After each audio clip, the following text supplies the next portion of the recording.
I have a bus driver named Dave who has never received any credit, and he's been working for me for almost 10 years now. This man has successfully gotten me to every single comedy show on time without fail.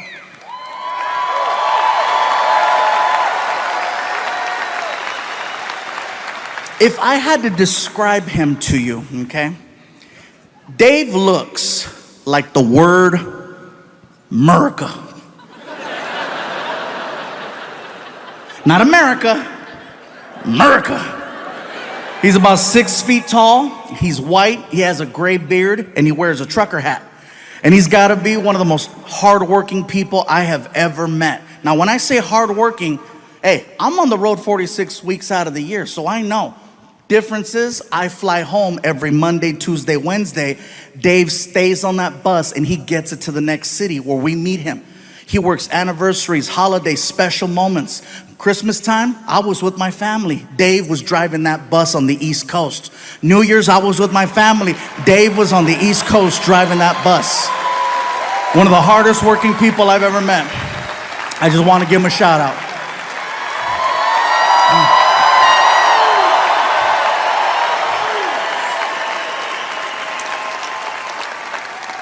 In addition to being hardworking, he's very honest.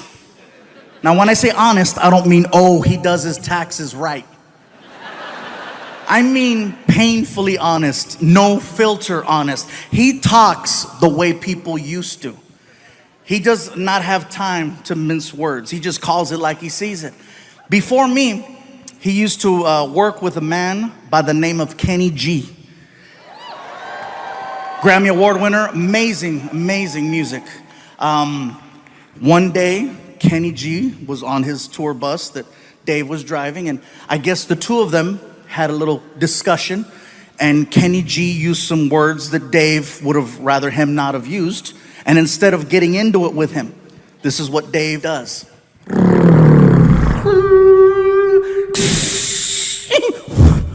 Kicked Kenny G off of his own bus. Because he would rather lose his job than lose his self-respect. And that's the man I work with. He's a bad dude. You guys are clapping, but you should have seen the interview. Oh man, it was a good one. He looks at me and he says, "Hey, let's get one thing straight. I don't give a shit who you are. You treat me right, I'll treat you right. You pay me on time, you'll live." Not to mention the fact that he keeps that tour bus squeaky clean. And he takes a lot of pride in that as well. One night, I was drinking on the bus, and I go to put my cup down, and I missed the table, and the cup hit the floor. I didn't get up right away to get the cup, because I figured I'm gonna get up in a couple minutes and make myself another drink. I'll pick up the cup then. Dave sees the cup on the floor, and then he looks at me and says, "Hey, I ain't your mama. Pick this shit up."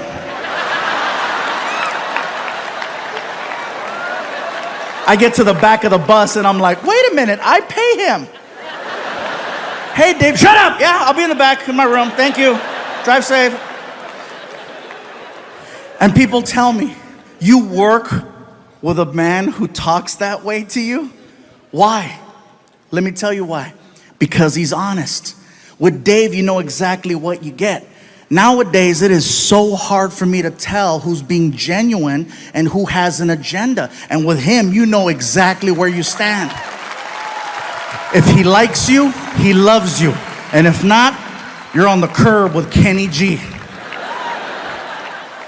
That being said, I have a story to share. About 1.5 years ago, maybe longer, we're on the bus and we're heading down the highway.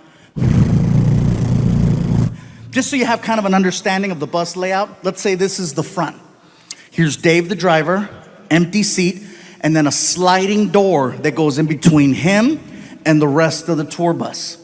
My buddy Alfred and I are in the living room portion and we're watching TV. We're watching the news. And on the news, there's this person who is running for some type of office. No particular office. And I guess their big plan is to erect a structure between two bodies of land. Somewhere. And I guess they want one side of the structure to finance the entire project. Well, my buddy Alfred and I, we have a lot of family that works in construction, and we know a bad job when we see one. So we started to voice our opinion out loud about how we felt about this person and what they wanted to do. We're being very loud. So loud, Dave can hear us. And then we hear Dave.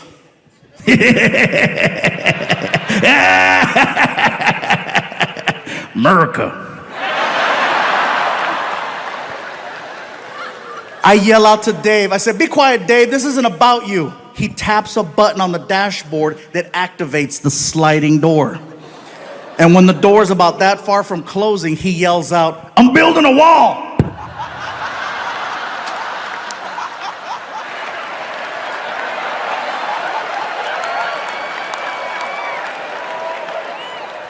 I couldn't even get upset because I was too much in shock over the fact that that came out of someone 4 feet away from me. My buddy Alfred and I, we look like chickens. We're like, my cell phone goes off. I take out my phone and there's a text message from Dave. And I said, "That's right, he better say I'm sorry. He better say just kidding." I open up the text message and it says, "And you're paying for it."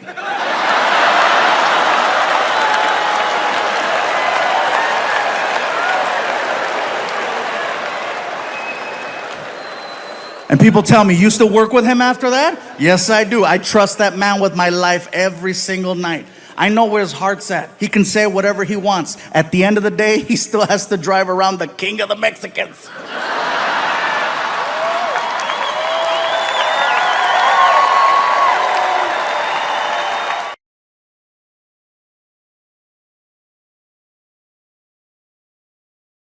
So my son has these two friends that come over the house all the time.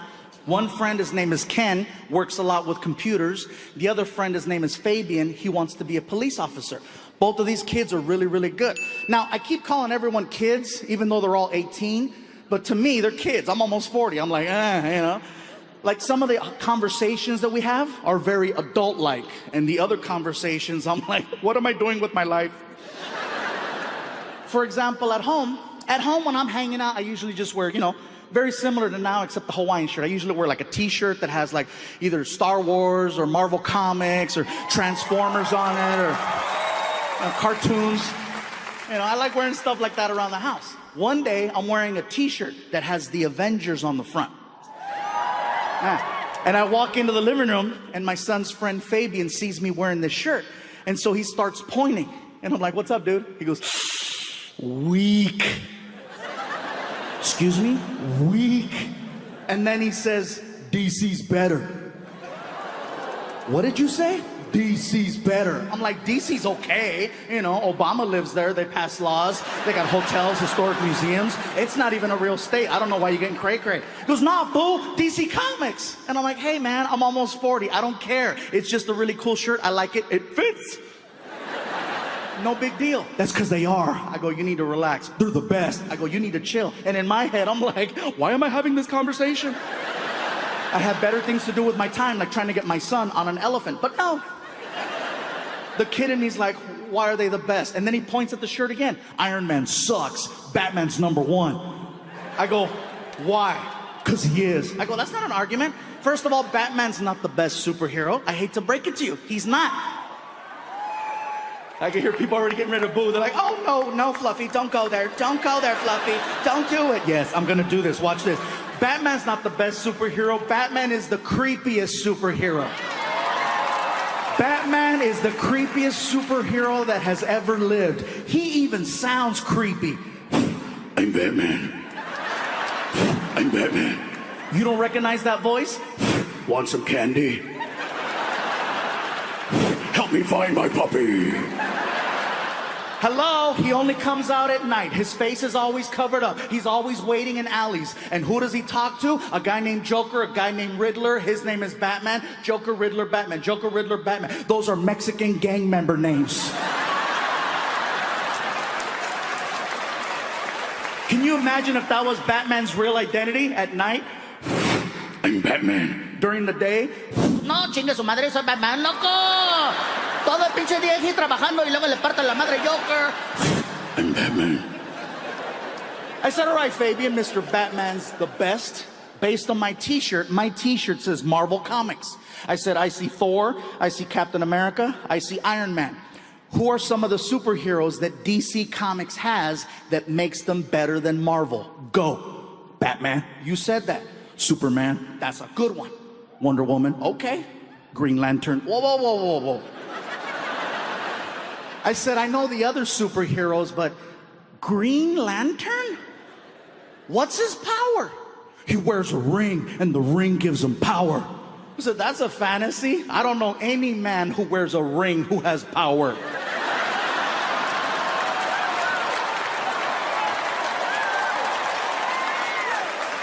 And if you're not clapping right now, my point exactly.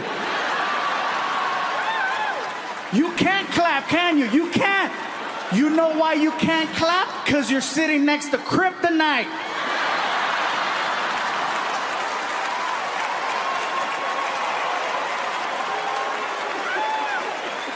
He's not even clapping. He's like, no, no, no, no.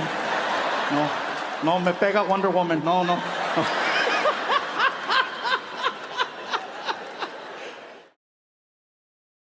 I am super excited, you guys. Let me tell you, this is our 19th year coming to Chicago, okay? 19 years. The first time I came here, I got a chance to meet some people, and they says, you know what, Gabriel, have you ever been here? Have you ever been to Chicago? Like, no, it's my first time. They said, well, you know, we'd like to take you out to eat if you're down. And I'm like, well, hello. I am very down. They took me to a restaurant called Portillo's.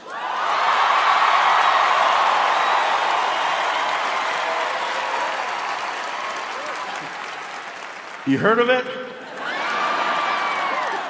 So we get there, and it was very, very good. The hot dogs were delicious. I had a chicken chop salad, it was amazing. Had a beef dip, really, really good. But it wasn't until the meal was almost over that these new friends of mine said, we'd like for you to try something you might not have ever had before. And I'm like, that's not likely. I said, well, what is it you want me to try? And they said, well, they sell a thing here at Portillo's called a chocolate cake shake.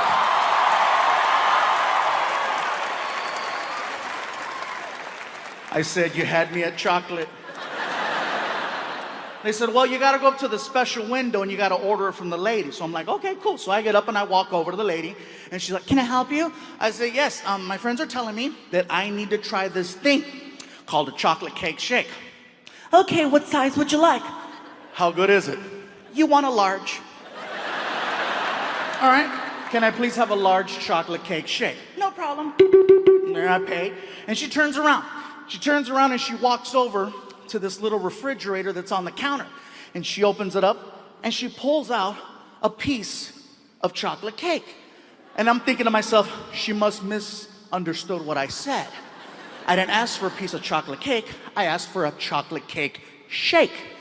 She must have heard what I was thinking because she's walking by and she's like, it's gonna happen.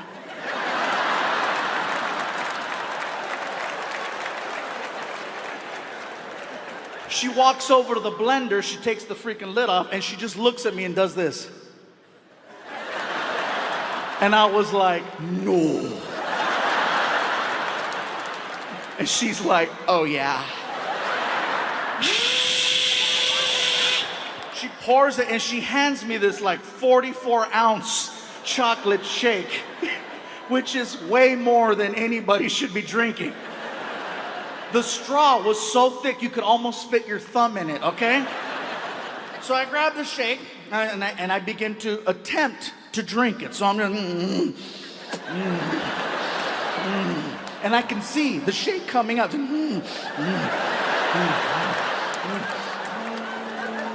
and it hit, and then all of a sudden, woo! I am officially down 100 pounds.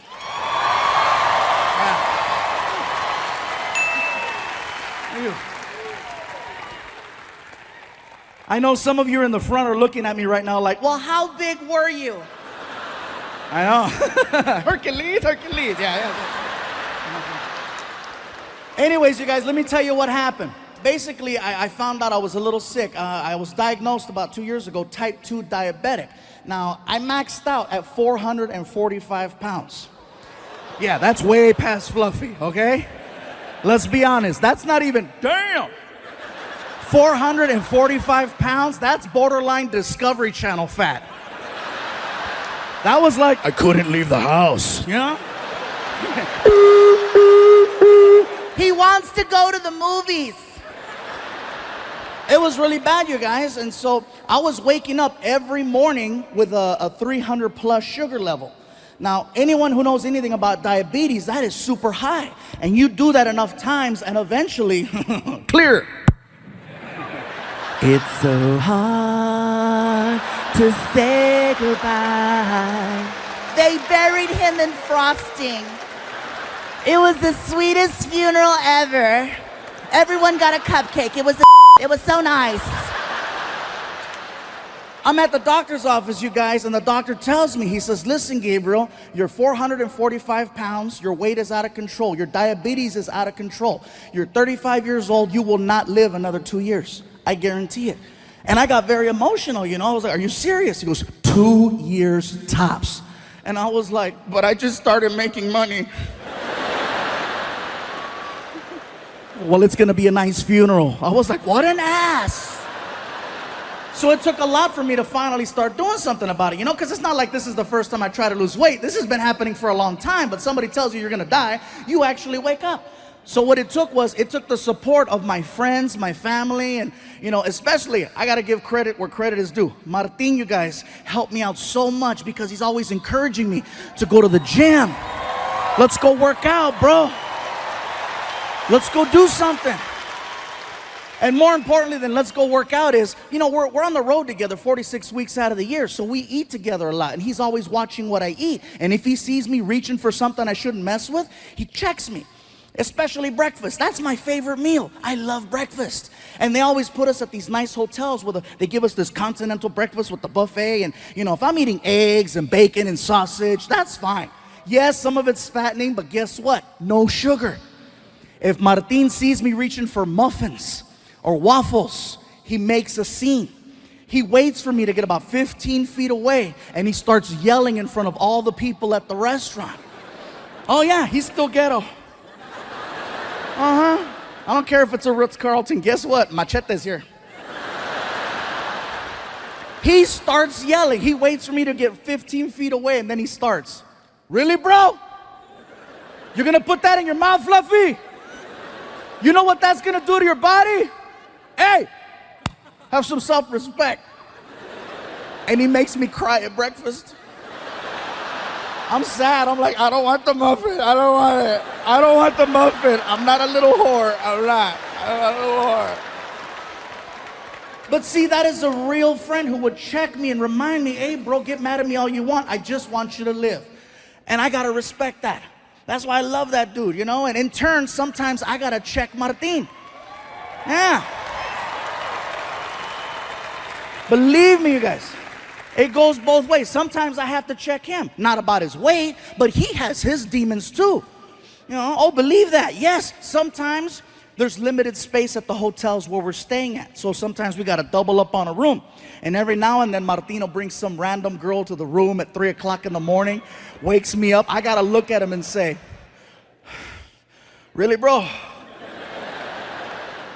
You're going to put that in your mouth?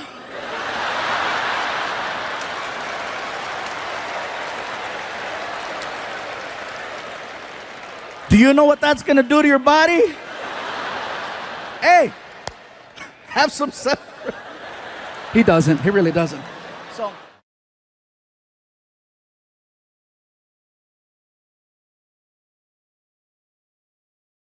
I'm sorry, you guys, I'm just so goddamn happy right now. Thank you.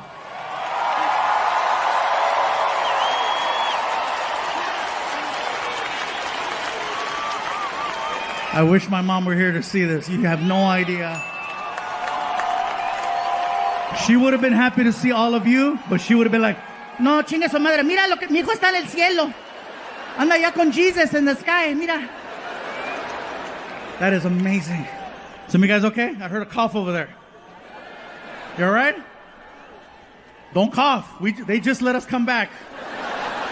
I would rather you fart than cough. If you feel another one of those coming, just hold your face, convert the energy, and blow it out the back, all right? And I know the people behind you are like, no, don't do that, don't do that. You let it rip, and if the people behind you can't smell it, then they got COVID. Okay, that's a free home test.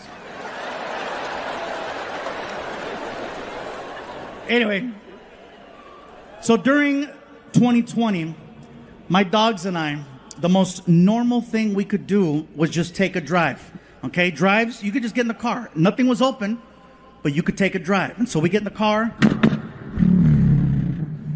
I put on this playlist and just drive. Eventually, we went out looking for food. And I know that sounds crazy to say it that way, but remember, 85% of the underlying conditions. I never once set foot in a market because I was afraid. All of my food came from friends and street vendors. Yeah. Yes, I support street vendors in case anyone's wondering.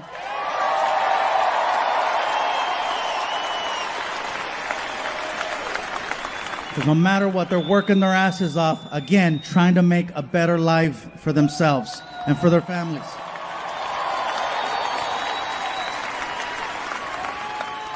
After leaving a taco stand one night, I realized that a lot of people needed to step out of their comfort zones in order to find alternative ways of making ends meet.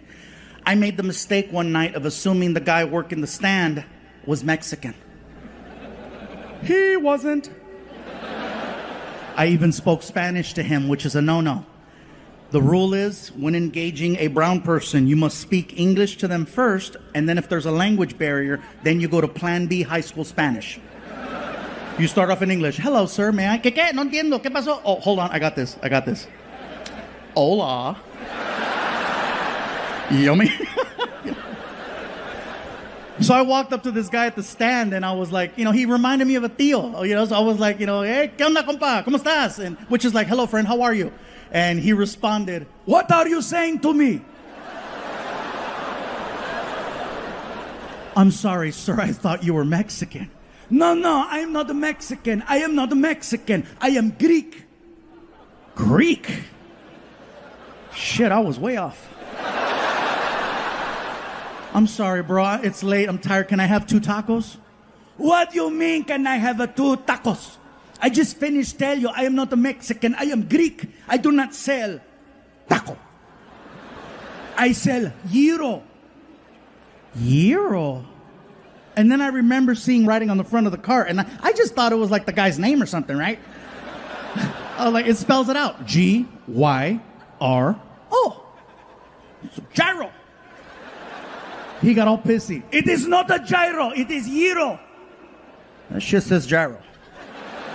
It is gyro. Bro, I'm tired. It's late. What is a gyro?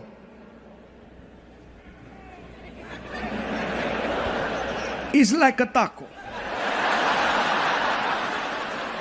Give me 2.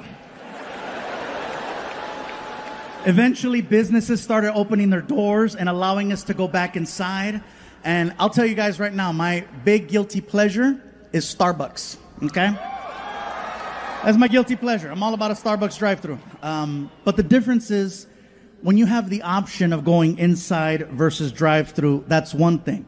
But when they tell you can't go inside anymore, and then they tell you can, you kind of miss. Like me, I couldn't wait to go back inside when they said the doors are opening up.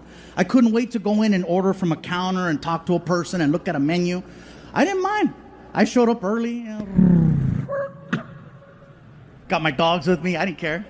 We walk into Starbucks. And I know they did this over in Long Beach. I'm not sure if they did this here, but they put stickers on the floor.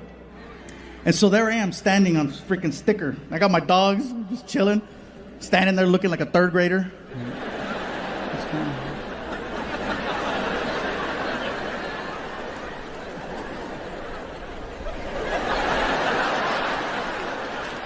We're just chilling, waiting.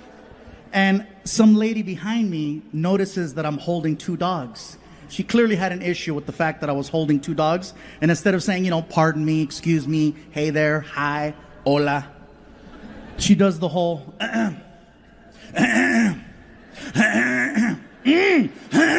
hearing this and I'm like, shit, COVID. I don't see any stickers. I'm off the grid. And she was like, I do not have COVID. Are those service dogs? they're chihuahuas. And these in particular are the complete opposite of service dogs. Well, are they supposed to be inside? I say, I didn't ask. It's just that I didn't want to leave them in the car. I'm not even staying. I'm just going to order my drinks and I'm going to leave. I'm not even going to put them down. I'm sorry. And she's like, well, are they at least legal?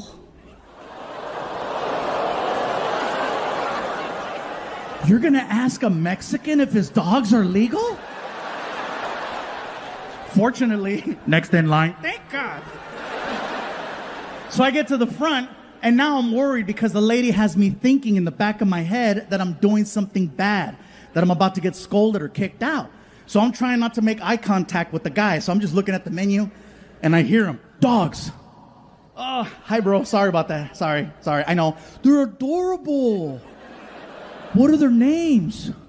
Oh, well, this is Vinny. This is Risa.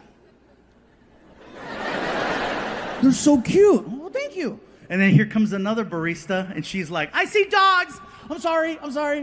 They're adorable. What are their names? I said, oh, well, this is Vinny.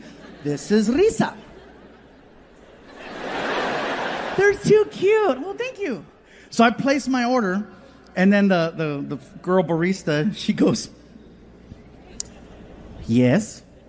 I gotta tell you something about your dogs, right? I know, I'm sorry. I just didn't want to leave them in the car. What are the little ones gonna have?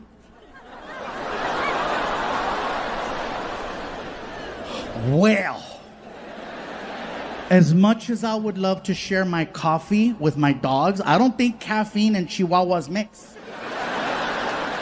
No, silly. Maybe your little puppies would like a puppuccino. Okay, you see that shit?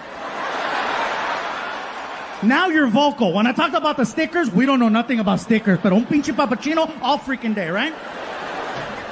Sorry. Anyway, when she said puppuccino, I was like, what kind of a drink is it? I'm looking at the menu. I'm like, I don't see that shit anywhere. What is that? No, silly. A puppuccino is just a little cup, and we put whipped cream in the cup. This way, you can enjoy your beverage, and your little ones can enjoy something with you. I said, oh my God, I love this. How much are they? Oh, they're free.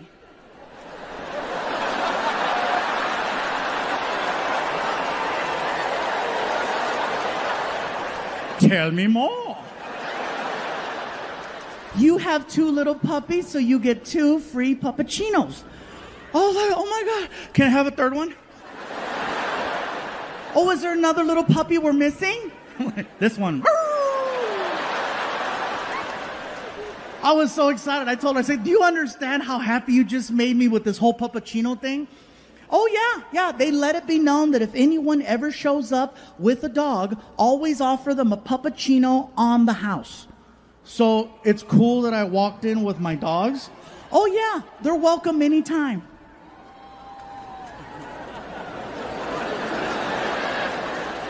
I'll just tell you guys right now, I am very petty. I am so petty. I was like, can you say that louder? Your puppies are welcome anytime. I'm not gonna lie, I felt a little bit like Canelo. I did, I couldn't help it. I turned around, I was like, hey, you hear that, bitch mother?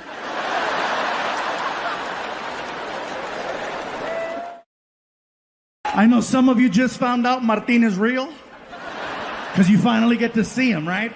And if you're Mexican, yes, he looks like Machete or Marco Antonio Solis. If you're white, he looks like the Big Lebowski. Wow.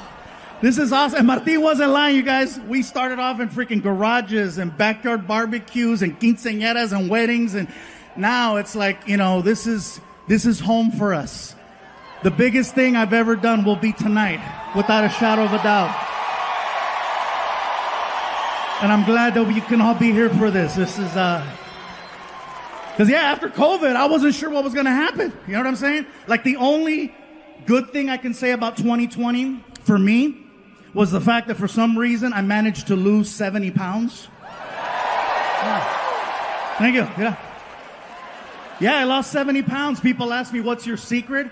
I said, it's no secret. They closed all the goddamn restaurants. That's a secret. I didn't know how to cook. That was the secret. It was me at home with a Foreman grill making weenies. But yeah, we were on tour in Kalamazoo, Michigan when we got the news that we had to go home. And then we came home and we all turned on our TVs and we watched them lie to us. I'm not trying to be a conspiracy person, but they told us, remember? It's only going to be 2 weeks. That's it. They told us 2 weeks. All right? Ladies and gentlemen, we just like to ask that you go home for 2 weeks. Be with your loved ones. Be with your family. Just 2 weeks while we figure things out. Dr. Anthony Fauci has given us some new information to go by. Just 2 weeks. That's all we need. Just 2 weeks. And I apologize for using the same stereotypical old white voice. But that's the one that they used. Because that's the one we listen to in a time of crisis. It couldn't be any other voice. It couldn't be, no hombre, cállate, shut up, mira. No más 2 weeks, okay? No más tú. You're gonna go home con tu mamá y tu papá. And if COVID come to the house, you tell COVID, hey, no está aquí, güey. Come back another time, it's okay. Just 2 weeks. It couldn't be any other voice. It couldn't be, I tell you what, that's what you're going to do, goddammit. You're going to take your ass home. You're going to hunker down. You're going to hunker down, and if COVID shows up at your front door, get her done right there to the face. Okay, that's what you're going to do. Just 2 weeks. It couldn't be any other voice. It couldn't be, all right, listen up. Okay, this is what's going to happen. You're going to go home. You're going to be with your family and them, right? And if, you don't want to laugh at the black voice, huh? Whatever, that's your guilt, not my guilt. I'm fine. But yeah, just 2 weeks. That's what they told us. 2 weeks. And 2 weeks turned into 2 months, turned into half a year, turned into a year plus. And little by little, they told us who was most at risk for COVID-19. Come to find out, it's people over 45. Okay? People who are overweight. Here we go. Diabetics, no chingas, really? Most at risk, Latinos and African Americans. Bye, Felicia. I come to find out I was 85% of the underlying conditions. Over 45, overweight, diabetic, high cholesterol, high blood pressure. Apparently, COVID is my Tinder match. Someone finally wants to swipe right. And her name is Corona. Yeah. The mask thing is still a thing. Some are for it, some are not. Some places it's required, some places it's optional. Biggest complaint I have heard about the mask is that the mask smells funny. And I'm here to tell you, no, it doesn't. You do. You are smelling what everyone has been telling you all these years. And finally, you're smoking what we've been smoking. Oh, yeah. I'll be honest with you. My mask smells delicious. My mask smells like Oreos and Tres Leches cake, okay? If you smell my mask right now, you will Krispy Kreme yourself. It's so good. I feel like selling it on the OnlyFans website to see if I can make some money. Some of you know what's up. Sucio! Yeah, so... This next thing I'm going to say is in no way, shape, or form political. So please don't take it that way. The vaccine. Look at some of you. Oh, here we go. Here we go. I knew it. I knew it was coming. I knew it. Look at him. He's got booster written all over him. Look at him. I'm not here to tell you what to do with your bodies. I'm just here to share a story. I got vaccinated, okay, and I'm not saying it to get approval. I'm just telling you because, hey, look, I was 85% of the underlying conditions. At this point, I'm rolling the dice. Plus, I wanted to work. I got the vaccine, but it was one of those things where, in the beginning, when you wanted to get the vaccine, you couldn't just walk into a CVS. You had to make an appointment, and it was a drive out. You couldn't just show up. Because I tried. Oh, I tried using the face. I'm like, hey. Apparently this only works at Red Lobster. Oh yeah, I can show up at Red Lobster at 8 o'clock on a Saturday. It's on. Do you have reservations? It's fluffy, make biscuits!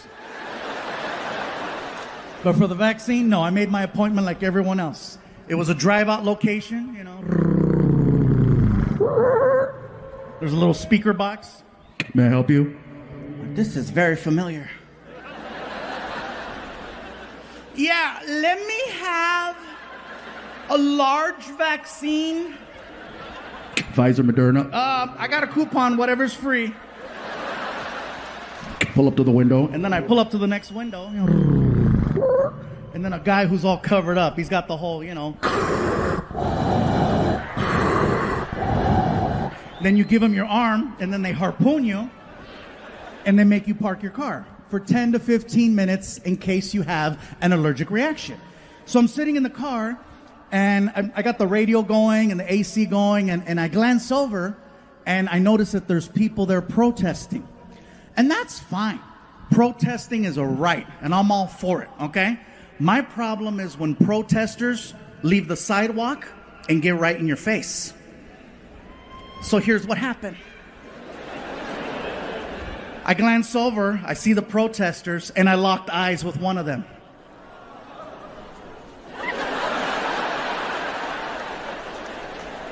And I could do this all day. I'm in the car, right? Like, what?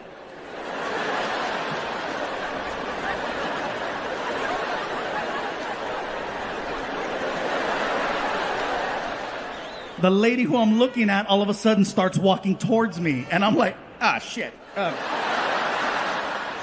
She gets to my car and she starts going off on me. And I have never had a complete stranger go off on me for no reason at all. She gets to the car and she's like, "You are so stupid. You are so stupid. How could you get the vaccine? How could you get the vaccine?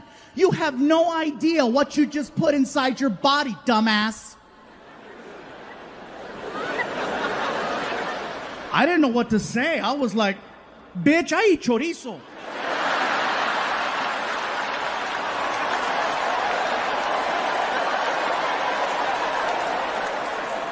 You have no idea what that vaccine has to work through in order to have any type of effect whatsoever. It's got to go through years worth of chorizo, chicharrón, carnitas, carne asada, freaking hot dogs, bologna, spam, menudo, caldo de res.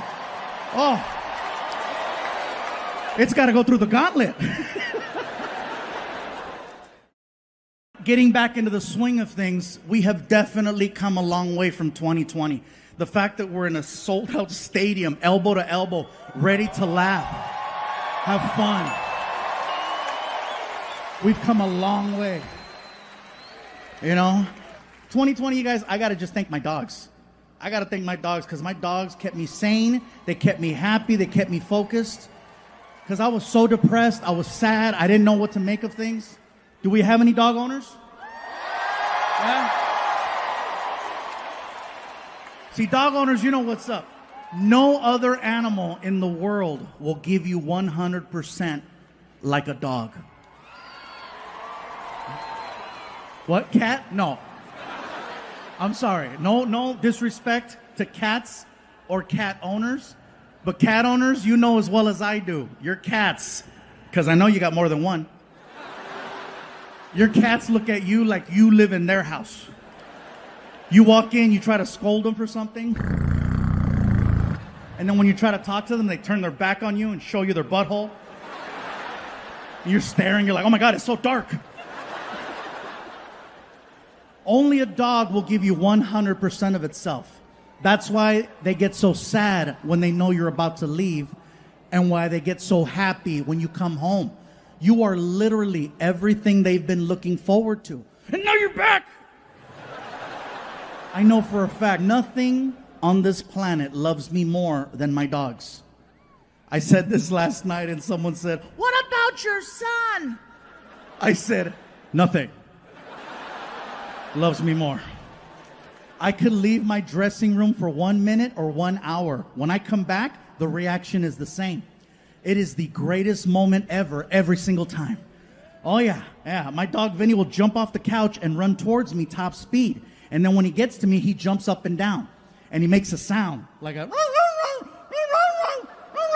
You can almost hear, where were you? Where were you? Where were you? And he pees everywhere. I used to get upset that he would do that, but then I thought about it. My dog loves me so much, he cannot control his own bodily functions. That's why when I would go home, I would immediately pick him up before anything. And then my girlfriend would get mad. How come you don't come to me first? I said, because the dog loves me more. How do you know I don't love you more? I said, I don't see a puddle. Nita, dry. Yeah, she didn't like that, sorry. But yeah, these dogs, man, let me tell you. And I apologize if I'm kind of stuttering or I'm not as focused right now. I have never been distracted by a blimp with my face on it.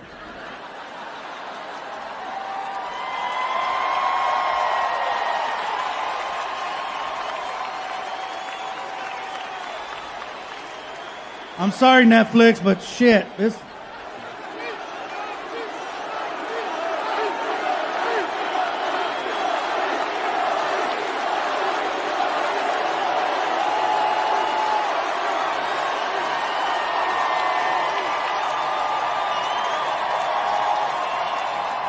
This is like a birthday and Christmas and the Super Bowl and the World Series and losing my virginity all at the same time.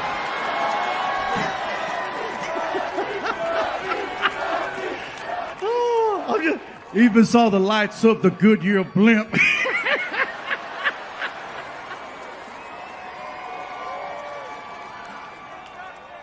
Getting back into the swing of things, we have definitely come a long way from 2020. The fact that we're in a sold-out stadium, elbow to elbow, ready to laugh, have fun. We've come a long way. You know? 2020, you guys, I gotta just thank my dogs. I gotta thank my dogs because my dogs kept me sane, they kept me happy, they kept me focused. Because I was so depressed, I was sad, I didn't know what to make of things. Do we have any dog owners? Yeah? See, dog owners, you know what's up. No other animal in the world will give you 100% like a dog. What, cat? No. I'm sorry. No disrespect to cats or cat owners. But cat owners, you know as well as I do. Your cats, because I know you got more than one. Your cats look at you like you live in their house. You walk in, you try to scold them for something. And then when you try to talk to them, they turn their back on you and show you their butthole. And you're staring, you're like, oh my God, it's so dark. Only a dog will give you 100% of itself. That's why they get so sad when they know you're about to leave and why they get so happy when you come home. You are literally everything they've been looking forward to. And now you're back! I know for a fact, nothing on this planet loves me more than my dogs. I said this last night and someone said, what about your son? I said, nothing loves me more.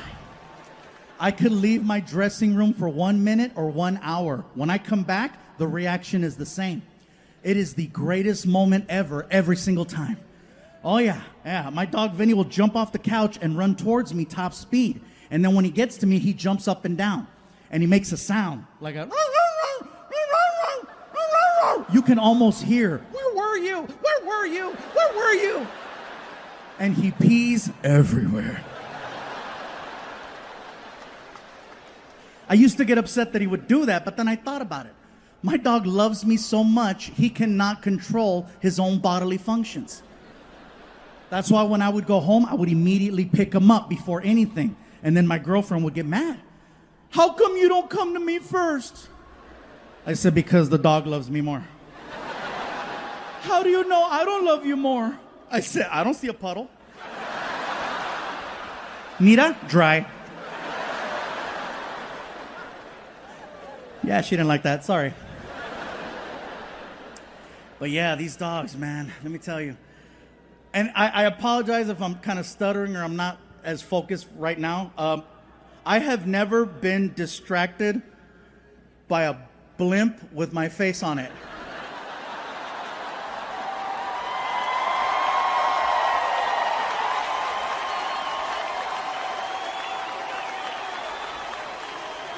I'm sorry, Netflix, but shit, this...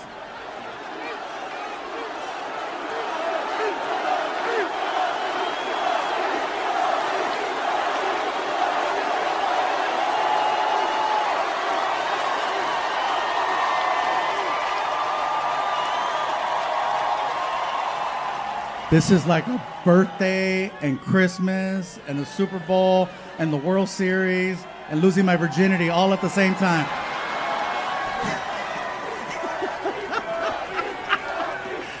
Oh, even saw the lights of the Goodyear blimp.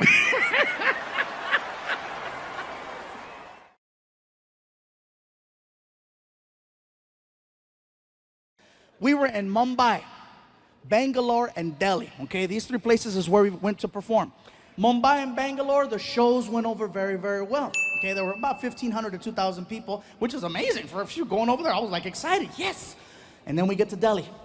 And when we got to Delhi, you guys, it got a little crazy. Martin walks out on stage and the crowd recognized him. And they started chanting, Martin! Anytime I hear that, I'm like, they know him, it's gonna be a good show. So Martin starts cracking jokes. The crowd starts laughing. He's cracking more jokes. The crowd keeps laughing. All of a sudden, I hear this.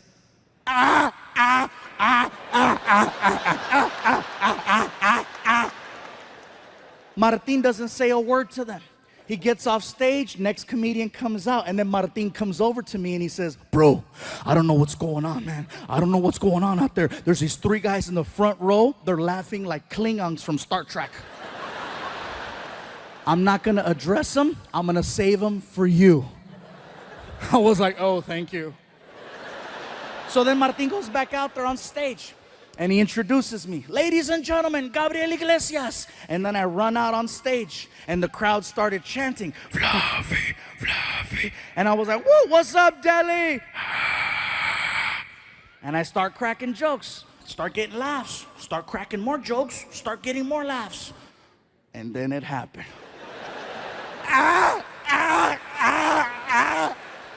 Now see me, I can't avoid things. Especially when it's front row center. So I addressed it. I came right out and I said, well, hello. I said, what do we have here? I said, so where are you guys from? And the guy in the middle looks at me and he goes, we are from Germany. I said, cool, we have Germans in the house. And the whole crowd got really weird. You could hear them. They freaked out because they thought I was gonna start making fun of the German people. And one guy even stood up. Don't do it! Don't do it! Don't do it! I go, relax, bro, have a seat. Don't do it! I'm not gonna make fun of the German people. That's the last thing I wanna do is offend them. I don't wanna end up outside in an alley somewhere freaking in 2 hours. And this is the last time we are going to tell you, do not make fun of German people. As I'm doing this joke about a German kicking me on the floor with the accent, here's where it gets crazy. I get hit in the side of the head by a bat. Listen to what I just told you, Bay Area. I get hit in the side of the head by a bat. Not Major League Baseball. I'm talking about, I wanna suck your blood. In India, there are millions and millions and millions of fruit bats. And one of them, actually 6 of them, made it inside of the building. And they're flying around and they're hanging out in the rafters. And one of them decides to fly down.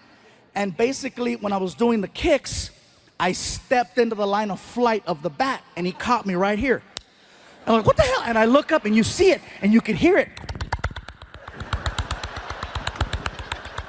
The Indian people saw that and they freaked out.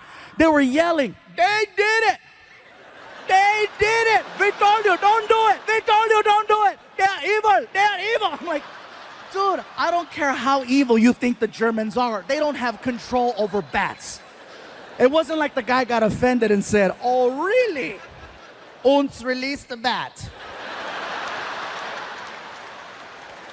So now the crowd is weird. These guys are laughing. And there's freaking bats flying around the theater. First 2 minutes of my show. I gotta do an hour. And now I've already lost the crowd. They're freaking out. These guys are laughing weird. I'm nervous. It's my first time there. I don't know how to get out of this. So I literally walked over to the other side of the stage and I started just performing for this side of the room, trying to redirect the focus right here. And I'm so nervous, I'm stuttering. I don't even have a segue. I'm like, it's crazy in America. Everybody in America likes drinking, it's real crazy. Like for example, Mexicans, most Mexicans, we like drinking tequila. Most black people like Hennessy. Most white people like Jaeger. Here in India, you guys like Fanta. And when I said Fanta, the crowd went crazy because it was such a local reference. They freaked out. They were like screaming, "Oh my God, he knows, he knows." They started singing, "Fanta, Fanta, don't you want Fanta, Fanta, don't you want Fanta, Fanta." The roar was so big, it allowed me to restart my show. So I started cracking new jokes and more jokes and these jokes and those jokes. 5 minutes go by. 5 minutes go by. All of a sudden, the Germans got offended at the fact that I left them out of my drinking joke. The one in the middle stands up and he approaches the stage. Now this stage has got to be about 5 feet tall. The guy's head was about this high. He was like 6'4". He looks at me and he starts pointing and he's yelling, "Hey, fat man! Fat man! What about us, huh? What about the Germans? What do we drink?" I was like, "Dude, that was like 5 minutes ago. We were giving you a chance. What do we drink?" I'm like, "First of all, sir, I apologize. I'm really nervous right now. I had no idea there was gonna be Germans here tonight." Yeah, felt like Poland. I don't care if you laugh or not. That's a smart-ass joke. That's a smart-ass joke. It's not my fault some of you pendejos failed history. You better Google that and find out why it's so damn funny. So, all the older white people are, "God damn it, yeah." So anyway, so I'm standing there and I go, "Listen, sir, you need to have a seat, okay? The people are getting nervous. You need to have a seat so I can finish the show." And the guy, he refuses. "I will not sit down, fat man, until you tell us what we drink." I go, "Listen, I don't know what you guys drink." And the Indians are being so cute. They're trying to help me. They're yelling, "Hey, they like Fanta too." And the guy was like, "We don't like Fanta." I'm like, "Dude." I go, "Sir, please have a seat." "I will not have a seat until you tell us what we drink. Tell us, fat man." I go, "Listen, sir, you need to sit down and you need to stop calling me fat man." Now it's starting to bother me. This is like the 6th time he does it. And I didn't just lose 100 pounds to now get called fat man. So I go, "Sir, if you don't have a seat, we're gonna have a problem, especially if you call me fat man again." And he freaking did it. "What are you gonna do, fat man? What do we drink?" Even Martin, who's behind the curtain, knew. He knows when I'm at that point where I've crossed over. I can hear him in the back. "Don't do it." Too late, Fluffy's pissed. So I said, "You wanna know what you drink? Tell me." Don't ask me where this came from. I got right in his face and I said, "Blood of Jews."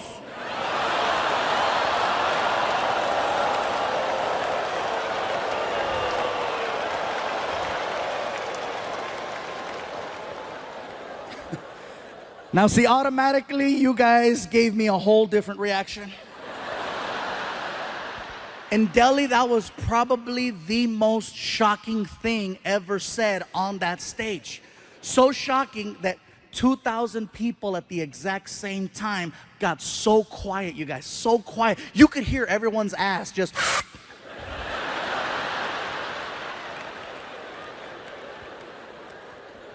And I'm still standing there, my hands out. Have you ever said something that was so bad? And I mean, you knew it was bad as it was coming out of your mouth. and you're trying to stop it, but it's too late. It's already out, and you're like, no. And it's too late. Blood of Jews is all over his face, right? I'm standing there, my hands up. I'm looking at him. He's looking at me, and I'm like, ah! He says, that's a good one. Yeah, that's a good one. Oh, my God, thank you. Thank you. It doesn't end there. I'm telling you guys, this is so crazy. So next morning, Martin and I are flying back home to Los Angeles from Delhi. We're taking an airline called British Airways. We go from Delhi to London, England, and we have a connecting flight over there. Once we get to England, they canceled our connect for whatever reason. And so we got rebooked on another airline called Lufthansa. It's a German airline. Now, this is why I believe in karma. Seriously, Martin's like, really? Blood of Jews? I'm like, I know. I felt like they phoned ahead. Ons, take care of Fluffy. So I put down my credit card. I made sure that Martin and I got upgraded to at least their business class because it's like a long flight. And so we're in there, we're on the plane, and the plane takes off. About 20 minutes into the flight, we're just sitting there, we're laughing. And the flight attendant, she starts coming down the aisle with the little cart. Okay, she's coming down the aisle and she sees me and she goes, Hello, sir. Do you have a preferred drink of choice today? Martin looks at me, taps me in the chest, and he goes, hey, tell her. Tell her, bro. Come on, ask for it. If anybody has it. Dude, shut up. And then she looks at Martin. Sir, do you have a preferred drink of choice? And Martin's like, yeah, you guys got blood of... She's like, Bloody Mary? Yes, yes, Bloody Mary. Freaking Machete's gonna get me banned from flying. So we make it back home. I'm trying to tell the story to my girlfriend and my son. And my girl, she's barely laughing. She's like, like she's jaded. She doesn't laugh at my jokes anymore. My son Frankie, on the other hand, he is dying. Ah! And I'm like, really? He's 16 years old. I go, really, Frankie, you thought that was funny? He goes, yeah, it's funny. I go, what was so funny about my story? He goes, those people you're talking about. I go, who, the Indians? He goes, no, the other ones. I go, the Germans. He goes, yeah, it's funny. I go, what's so funny about the Germans? The way that they speak. I go, what's so funny about the way that they speak? He goes, they sound like the three little pigs from the movie Shrek. I had to go on YouTube and freaking find it, and sure enough, all three little pigs. Ons, ja, hello, Shrek. Ah. I was just waiting for one of them to go, fat man!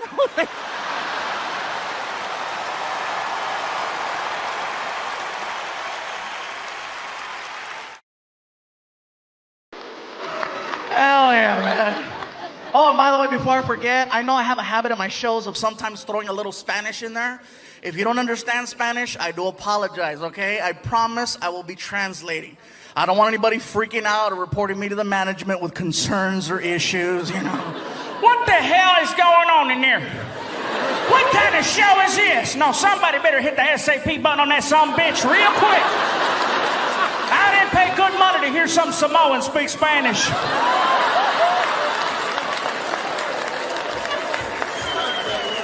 I'm not Samoan, I'm fluffy. I didn't know why the guy thought I was Samoan, you know? And I've had this happen a couple times where people go, are you Hawaiian? I'm like, no. No, not just a shirt. I thought it was just a shirt, but no, how could it just be a shirt? Just because you wear a freaking sombrero, that doesn't make you Mexican. I see white people Cinco de Mayo wearing a sarape, walking a donkey with a sombrero. You don't look at him and go, hola, amigo. No, you're like, hey, Ted. Hi. You know, and he's walking around, hola, come on. Come on, stupid donkey. Donkey, come on. I don't get it, man. I'm just trying to do my thing. But it's funny, though. I didn't know why the guy thought I was Hawaiian until I actually went to Hawaii. I found out that Hawaiian people actually look like swollen Mexicans. They do. I got off the plane. I looked around. I was like, oh, my God, my family. Even they were like, aloha, brother, lo que le, malo, malo. Órale.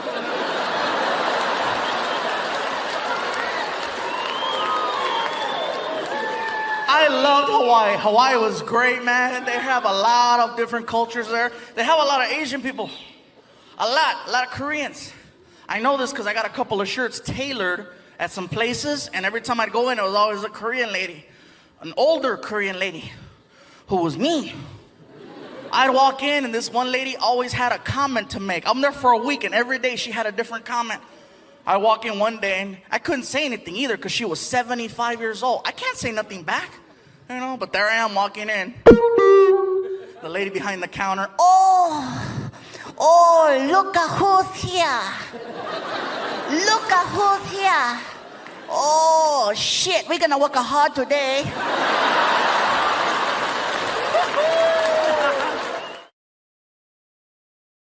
And by the way, I know I keep pointing at people in the front right here. If you're here tonight with someone you have no business being here with, and you see a camera coming by, just be like, hey, Victory! They're very respectful. They'll go to the next person. Don't even worry about that. Before I forget, you guys, I would like to thank the Allstate Arena for providing some amazing accommodations backstage. Let me tell you right now, I love my dressing room for the simple fact that it has basic things that I really like light switches. A lot of these arenas are now starting to go green, and so they're taking away the light switches and they're replacing them with sensors. Sensors are cool when they work. You know what I mean? Like when you're 10 feet away and it senses you and the whole room just... What I don't like is that when they're messed up, then you have to walk into a dark-ass room and establish your presence.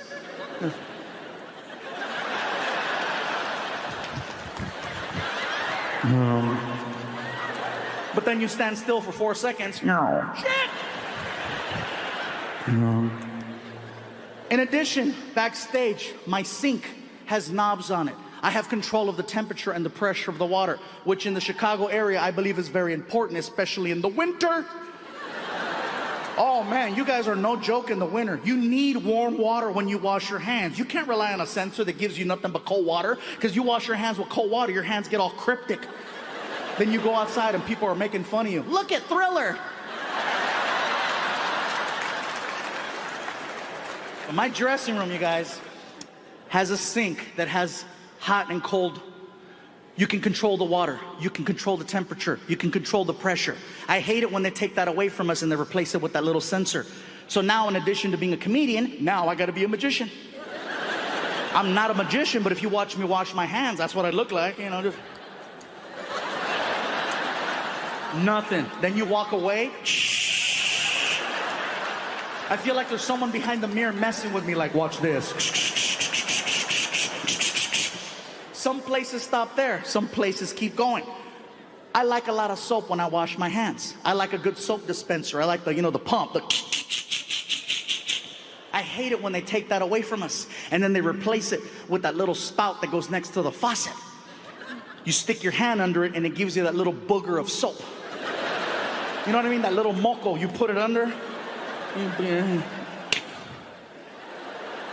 You know you need more, so you pull it out and then you go back in, but the sensor's like, no, it's still you. Now you gotta trick it, right? Once you get enough soap on your hands, now you gotta try to wash it off. But you can't wash it off then and there because the timer for the water has timed out. So now you have to back up and now you have to put on a second performance. Now it's a race to get that soap off your hands. Once you get the soap off your hands, now you gotta try to dry your hands. Some places still give you a towel, some places give you paper towels. Some take the paper towels and they put them in a box on the wall with another sensor. And there you are. 3 inches of paper. 3 inches, Chicago. You can't do anything with 3 inches. Ask any woman, they'll tell you.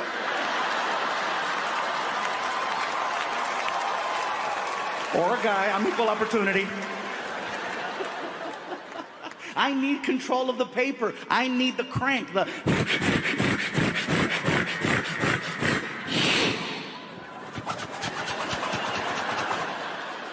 Some places stop there, some places keep going. Have you ever walked into the bathroom stall, closed the door, locked it, turned around, looked at the toilet, and seen a blinking red light on the wall? And you're like, really? Here too? All you're trying to do is get the tissue paper off the wall for the toilet seat. You take one step. I haven't even done anything. You grab the paper.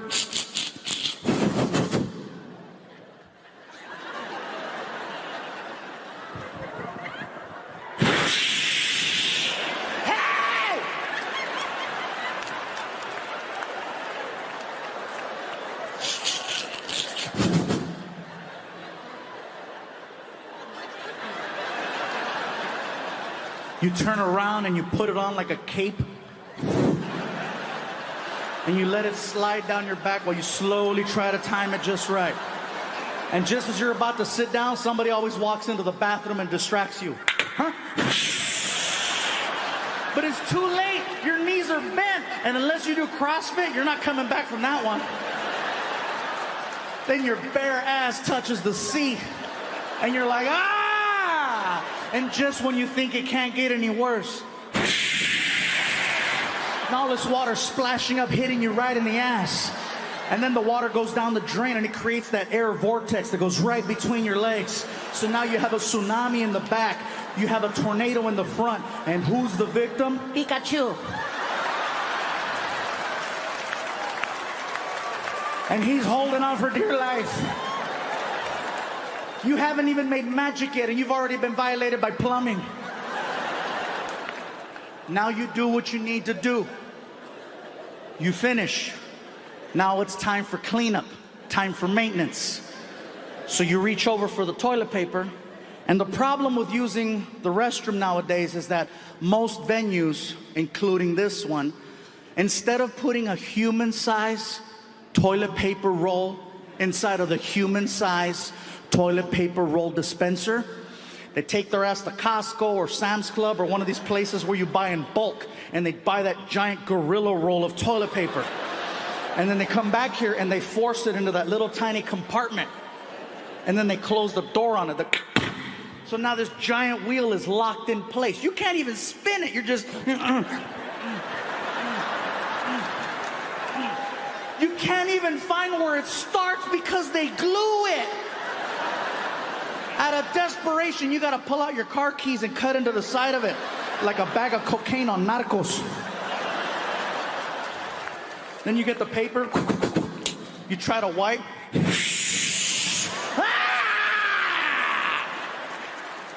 Chicago, a year from now, I am predicting that they are gonna take 100% control of the restroom.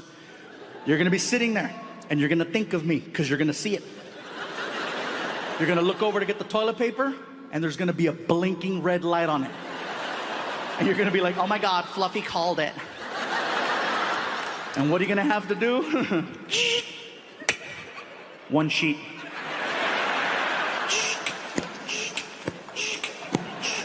You're gonna get frustrated and just sit on it. Just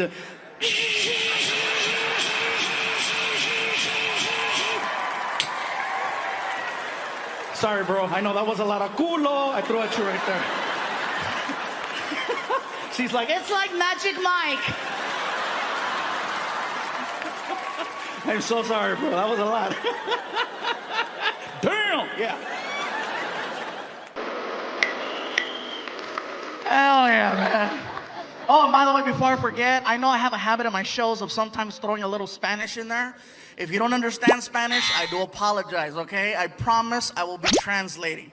I don't want anybody freaking out or reporting me to the management with concerns or issues, you know. What the hell is going on in there? What kind of show is this? No, somebody better hit the SAP button on that sumbitch real quick. I didn't pay good money to hear some Samoan speak Spanish.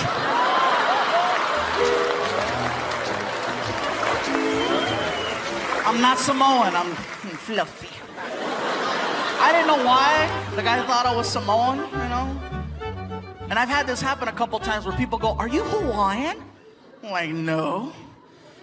No, not just a shirt. I thought it was just a shirt, but no, how could it just be a shirt? Just because you wear a freaking sombrero, that doesn't make you Mexican. I see white people Cinco de Mayo wearing a sarape, walking a donkey with a sombrero. You don't look at them and go, hola, amigo. No, you're like, hey, Ted.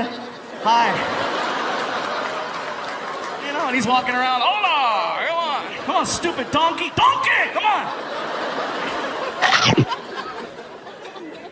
I don't get it, man. I'm just trying to do my thing. But it's funny, though. I didn't know why the guy thought I was Hawaiian until I actually went to Hawaii. I found out that Hawaiian people actually look like swollen Mexicans. They do. I got off the plane. I looked around. I was like, oh, my God, my family. Even they were like, aloha, brother, lo que le, malo, malo. Órale.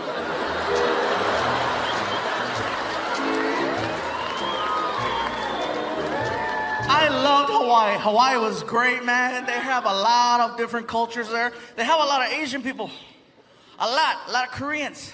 I know this because I got a couple of shirts tailored at some places, and every time I'd go in, it was always a Korean lady. An older Korean lady who was mean. I'd walk in, and this one lady always had a comment to make. I'm there for a week, and every day she had a different comment. I walk in one day, and I couldn't say anything either because she was 75 years old. I can't say nothing back, you know, but there I am walking in. The lady behind the counter, Oh, look at who's here. Look at who's here. Oh, shit, we're gonna work hard today.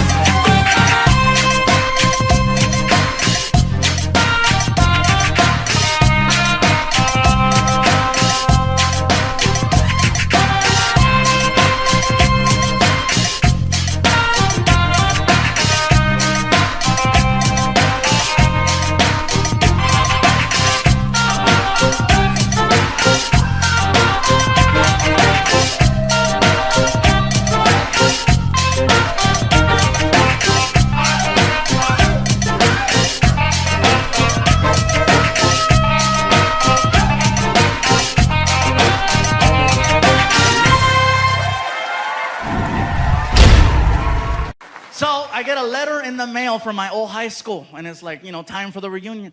My girlfriend saw the letter. She's like, ooh, your reunion. I go, yeah, my reunion. When is it? When are we going?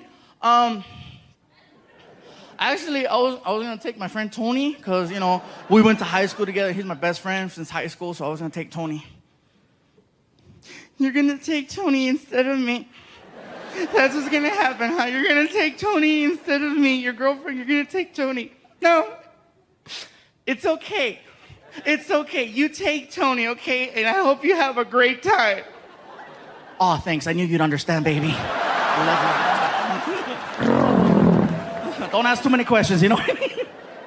So my buddy Tony and I, we go to a high school reunion. We get there early, too early. There's nobody in the banquet hall. So we go upstairs to the bar area. We're watching a basketball game. Everything is cool until some guy recognized me. Hey, you're the comedian. What's up, dude? Dude, funny, bro. Let me buy you a shot. Actually, man, I have my reunion right now, and I don't want to show up drunk. Oh, I see how it is, bro. You're too good, huh? That's what it is, huh? Excuse me, George Lopez.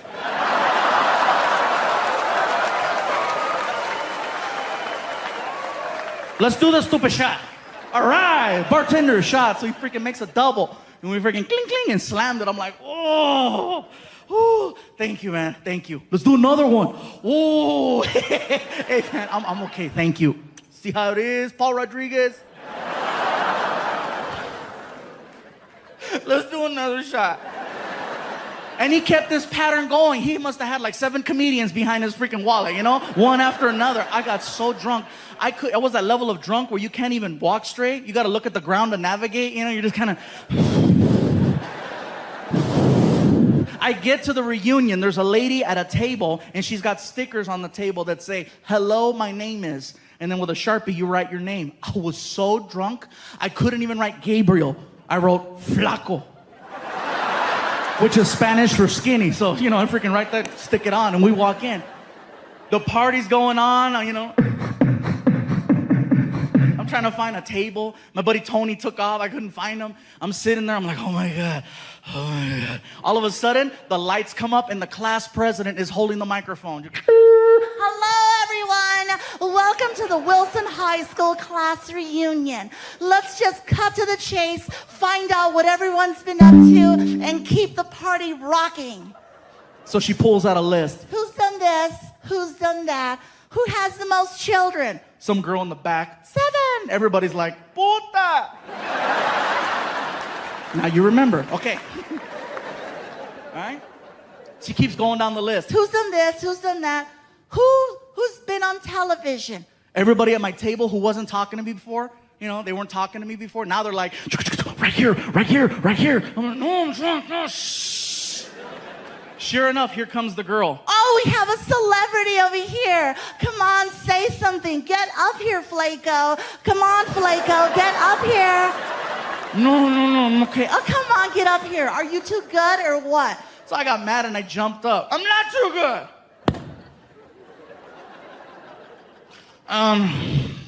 Everybody, my name is Gabriel Iglesias.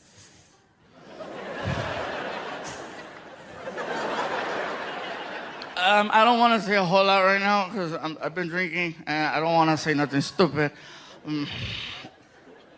It's really nice to be here with everybody.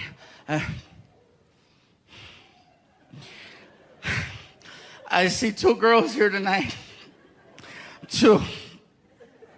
Who, when I was in the 12th grade, I asked out to the prom.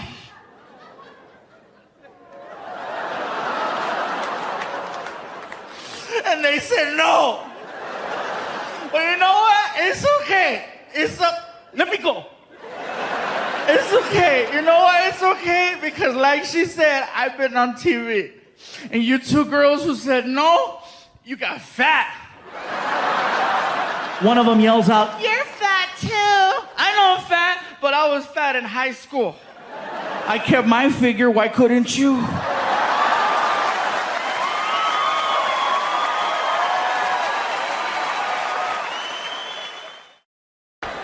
So here's the story.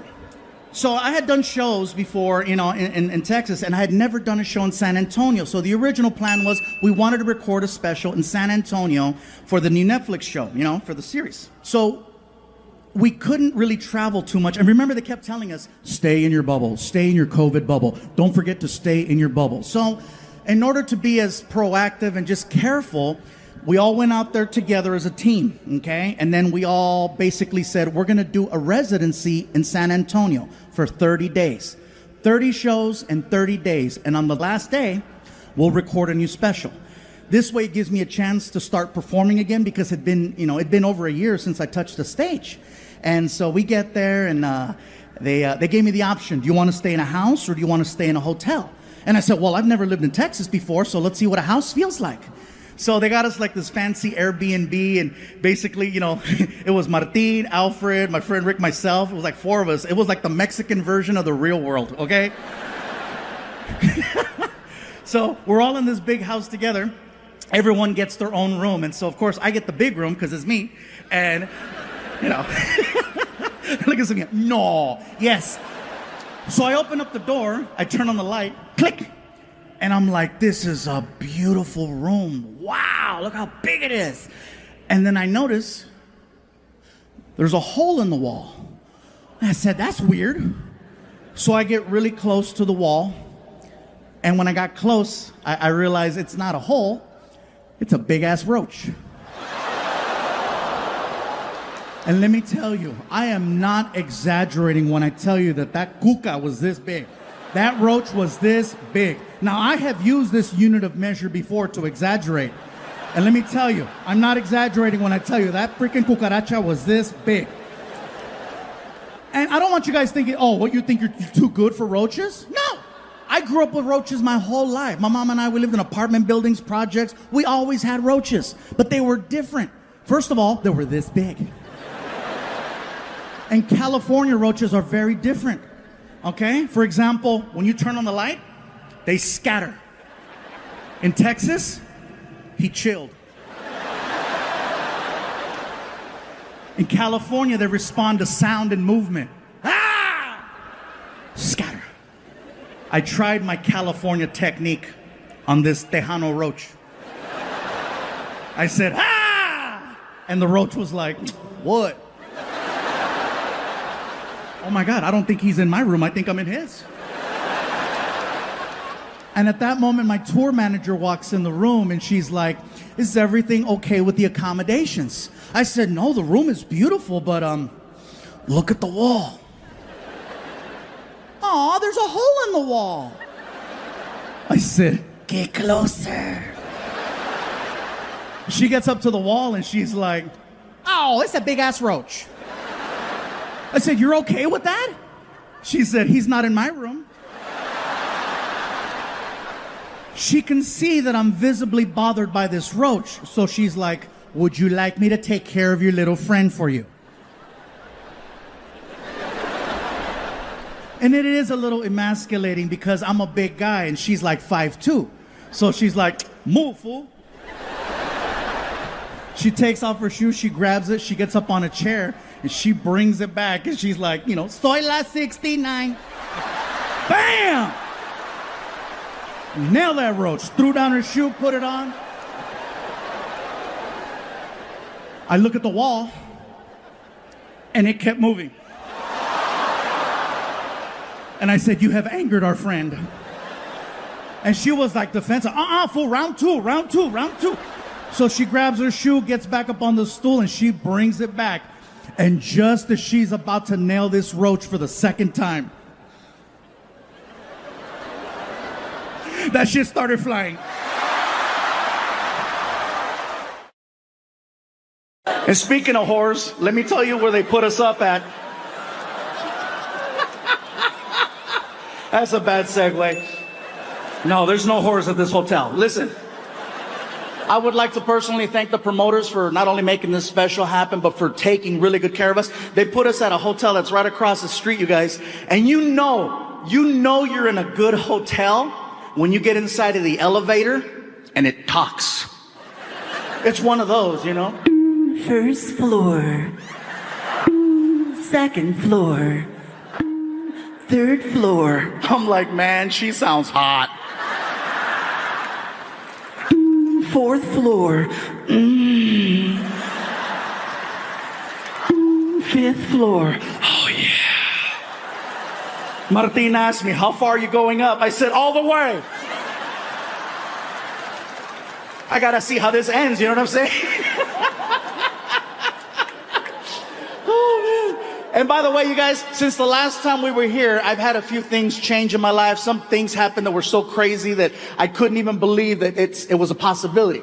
First thing that happened was I had my first ever celebrity death hoax, meaning that someone faked my death on the internet and it went viral. Someone wrote an amazing article that was read by over 30 million people that was so good. Even I was like, oh my God, I was so nice.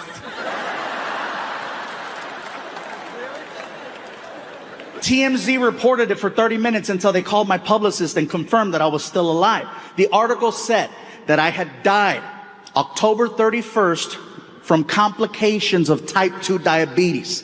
And in my head, I'm thinking to myself, that's a hell of a day to kill a diabetic. You know what I mean? That's like killing Santa on Christmas Eve. 30 million people read this article. No one thought to call me. Except Martin. That's right. Martin was the only one that called me. And I think that was just to verify that he still had employment. I got that phone call. Hello? Martin was like, hey, you dead? No, man, I'm good. I figured you would have texted me. And I would have, because that's the kind of friend I am, you know? I even asked my son Frankie, I said, Frankie, did you hear I died? That's what they meant. I go, what do you mean that's what they meant? Well, my friends were asking if you were okay. I go, what'd you tell them? I hadn't seen you. And so, well, apparently I died. Welcome back. And that's another thing that's changed, you guys. My son Frankie is now 18 years old. and 1 week away from graduation.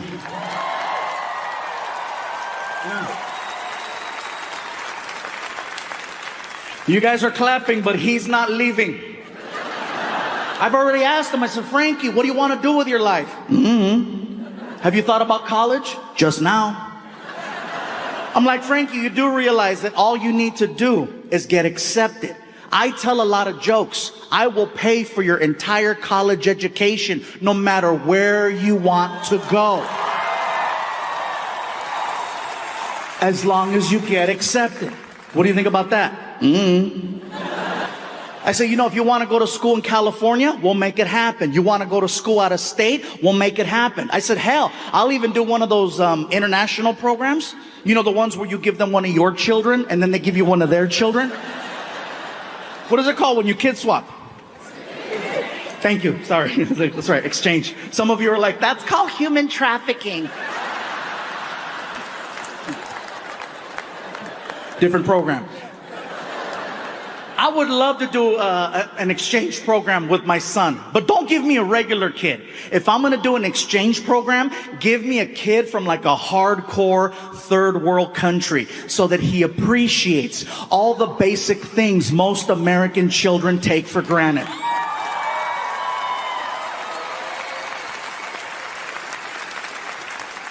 That's why I say, give me little Tombutu. Give me Tombutu. I would love Tombutu, and Tombutu would love me. Mr. Fluffy, Yes, Tombutu. I was wondering, what time do we go to sleep? You go to sleep whenever you like. This is your room. We sleep next door. All of this is for Tombutu? Yes, all of this is for Tombutu. In my village, 2 families sleep in an area this big. Well, here in America, one big-ass Mexican kid sleeps right here. Enjoy. And then I would take him to like IHOP or Denny's and let him order whatever he wants and just watch him lose it.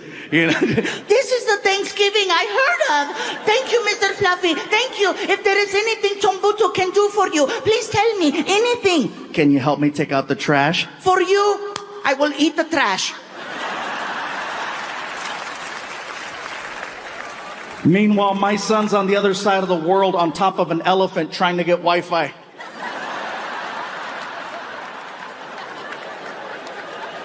I love my son very much, you guys. It's just that sometimes he doesn't get the position he's in. He doesn't realize it, which is why I love it whenever he brings his friends over.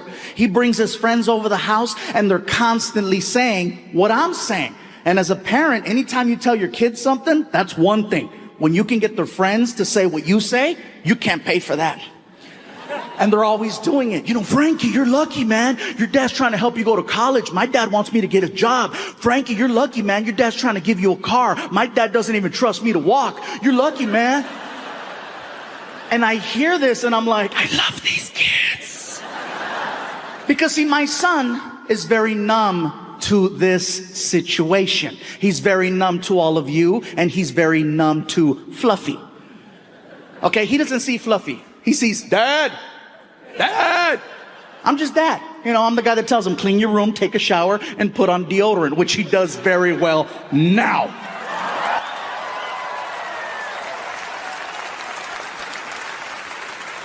But you guys saw what I had to do to make that happen. See, his friends, on the other hand, they still get excited when they see me. They still geek out. I walk into the living room, they're all sitting there. Frankie sees me. Hey, Dad. His friends see me. They see this.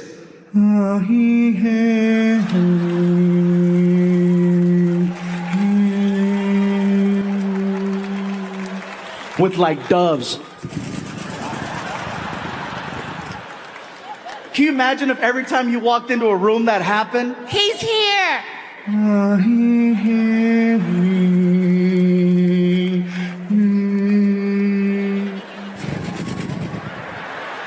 Ladies, imagine if your partner could do that for you.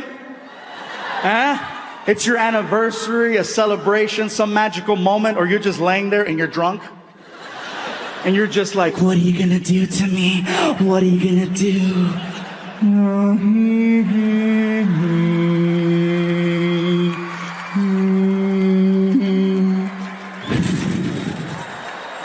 One extra dove.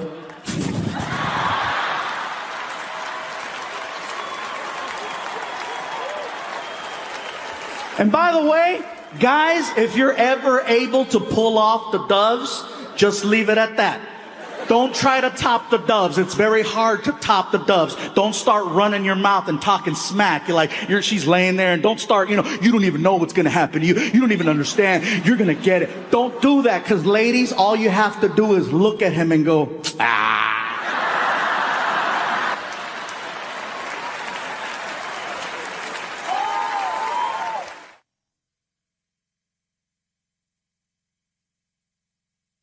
But I guess I should feel honored at the fact that someone at his level would even acknowledge a comedian. It feels good at least knowing that he knows who I am, which is nice. It at least makes me feel relevant. Because, after 2019, I wasn't sure what was going to happen. Honestly, for me, I thought that 2019 was the best year I ever had in comedy. And the reason why I say this is because I was this close to hosting the Oscars.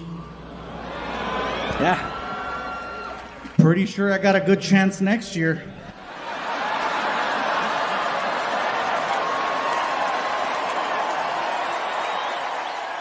The year that I almost got to host, that was the year that Kevin Hart was supposed to host. And I don't know if you guys remember the story or not, but basically, Kevin Hart was supposed to host the Oscars. And anytime you host, the background check is next level, okay? They go through all of your social media, all the way back to MySpace. People over 40, you know what's up. Come to find out that 10 years ago, Kevin Hart had sent out a couple of tweets that were questionable. So the Academy confronted Kevin Hart about the tweets. And they said, Kevin, can you please explain? And Kevin was like, yes, I said those things. I acknowledged them 10 years ago. And I apologized 10 years ago. Can we move forward? And the Academy was like, well, good, Kevin. We're glad that you apologized because they've been brought to our attention again. And we need for this to go away. So we need you to apologize. And Kevin said, you can't make me apologize twice for the same thing 10 years apart. And they said, well, you have to, because if you don't, you cannot host the Oscars. And Kevin said, well, thank you, but no thank you. And he walked away from the job. I would have done the same thing in his position. Because by him apologizing, he gives more power to cancel culture, and we can't give him more. We got to take it back. So now the Academy was left with a problem, trying to find a suitable replacement for Kevin Hart, which is not an easy thing to do. So they reached out to a bunch of actors to see if there was interest, and everyone said the same thing. Thank you, but no thank you. We want no part of that Kevin Hart drama. No one wanted the job. Me, on the other hand. Oh, I recognize a job opening when I see one. So I had my manager call the Academy, and the Academy was thrilled to hear from anyone. They were like, Gabriel Iglesias, yes, we know who he is. He's very funny, very witty. We think he would make a good host for the Oscars. Please have him submit some comedy material so we can see what the vibe of the night would be. And based on the material, we'll make our choice. So that's what I did. I sat down one night, got a pen, piece of paper, wrote out a bunch of jokes, and I turned them into the Oscars. And I think that's why they said no. It never made it to TV. So tonight,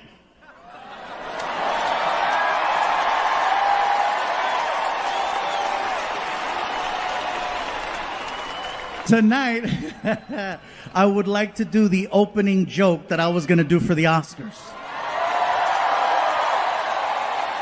And then you can decide what the vibe of the night would have been. All right, let me do the voice. Good evening, ladies and gentlemen, and welcome to the Academy Awards. Here's tonight's host, comedian funny man, Gabriel Iglesias. Thank you very much, ladies and gentlemen. Thank you. It is an honor. Thank you. Thank you. It is an honor to be here tonight hosting the Oscars. In keeping with tradition, here is another Mexican doing a job nobody else wanted.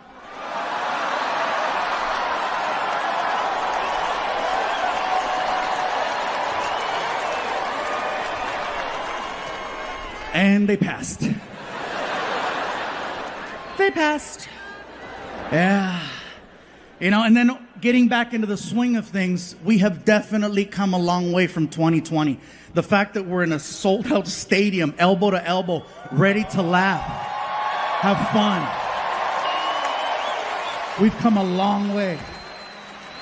You know? 2020, you guys, I gotta just thank my dogs. I gotta thank my dogs, because my dogs kept me sane, they kept me happy, they kept me focused. Because I was so depressed, I was sad, I didn't know what to make of things. Do we have any dog owners? Yeah? See, dog owners, you know what's up. No other animal in the world will give you 100% like a dog. What, cat? No. I'm sorry. No disrespect to cats or cat owners. But cat owners, you know as well as I do. Your cats, because I know you got more than one. Your cats look at you like you live in their house. You walk in, you try to scold them for something. And then when you try to talk to them, they turn their back on you and show you their butthole. And you're staring, you're like, oh my God, it's so dark. Only a dog will give you 100% of itself. That's why they get so sad when they know you're about to leave, and why they get so happy when you come home. You are literally everything they've been looking forward to. And now you're back! I know for a fact, nothing on this planet loves me more than my dogs. I said this last night and someone said, what about your son? I said, nothing loves me more. I could leave my dressing room for 1 minute or 1 hour. When I come back, the reaction is the same. It is the greatest moment ever, every single time. Oh yeah.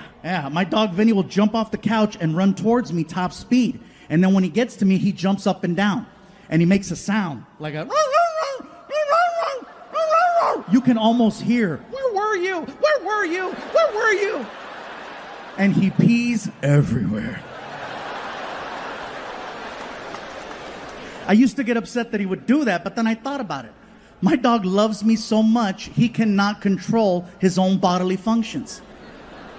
That's why when I would go home, I would immediately pick him up before anything. And then my girlfriend would get mad. How come you don't come to me first? I said, because the dog loves me more. How do you know I don't love you more? I said, I don't see a puddle. Mira, dry. Yeah, she didn't like that, sorry. But yeah, these dogs, man, let me tell you. And I apologize if I'm kind of stuttering or I'm not as focused right now. I have never been distracted by a blimp with my face on it.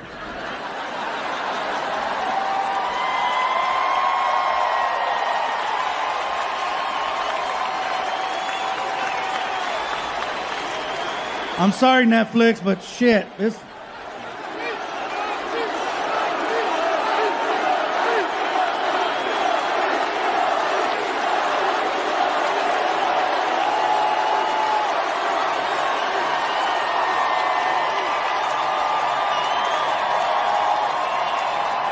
This is like a birthday and Christmas and the Super Bowl and the World Series and losing my virginity all at the same time.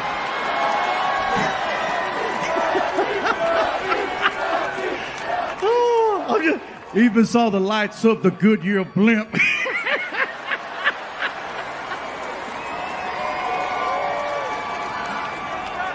I'm sorry, you guys. I'm just so goddamn happy right now. Thank you.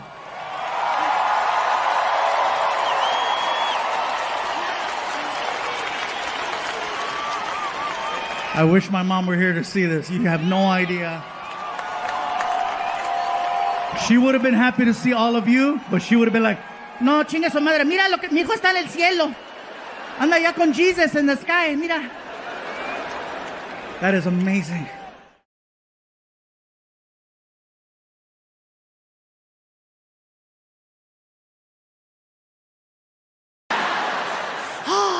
So let me give you a heads up as to what has happened since the last time I did a special. My son Frankie is now 19 years old. 19 years old, high school graduate. He has all his shots, ladies. People tell me all the time, why do you talk about your son so much? Because he won't leave. Does he like it when you talk about him? I said, no, he hates it. Well, why do you do it? Because he won't leave. I'll tell you what he likes to do right now. He likes to sit around the house and watch videos of other kids playing video games. See, some of you are clapping. I didn't know that was an actual thing. I asked him, what are you doing? I'm watching other kids playing video games. I said, that's really? Why? Well, they're professionals. I'm like, why would you watch something that you could be doing? Because they're professionals. That's dumb. Really, Dad? Every Sunday, I see you watching football. How come you don't play? I didn't even argue. I just cut off the internet. My son's problem right now is that he has, according to him, too many options. Okay, that's his problem. I'm like, poor guy. I have so many options, Dad. I don't know what to do. Write them down. Put them on a wheel. Freaking. Today, plumber. Something. The problem is we go places, people find out he is my son, and then they offer him opportunities. He doesn't understand that that's not how the real world works. I know about struggling and clawing and fighting for the opportunity to do something. He doesn't get it yet. And that's my fault. For example, I take him and his mom out to dinner, okay? I took them both to Red Lobster. Now, Houston, me personally, I love Red Lobster, okay? And not even for the seafood. I'm talking about the biscuits. Oh, yeah. So we're sitting there and we're having a conversation with our son about life, opportunity, what does he want to do with himself? And as we're talking to him, the manager from Red Lobster walks over to our table. And he's being really cool, right? He's like, hey. And I'm like, hey. He looks at my son. Is this the infamous Frankie? I said, why, yes, it is. He just graduated. Congratulations. And he's looking for a job. The manager goes, oh, say no more. And he gives my son a business card. And then he starts to say, listen, Frankie, this is all you have to do. Just go online and fill out the application. Once it's registered, call me personally, and I'll see to it that you get an interview. The only position we have available right now is for a host, but there's plenty of room for opportunity here at Red Lobster. Besides, you got one hell of a reference. And then he walked away, and I was like, oh my God. I'm gonna get free biscuits.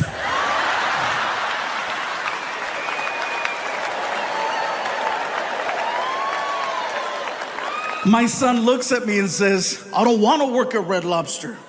I said, Frankie, no one is making you work anywhere. This is just another opportunity that you're wasting. Okay, no Red Lobster. What's your plan? Oh, I don't know. I got frustrated, so I raised my voice. Well, you better start thinking. His mom didn't like that. Don't talk to him like that. I said, look, biscuit blocker.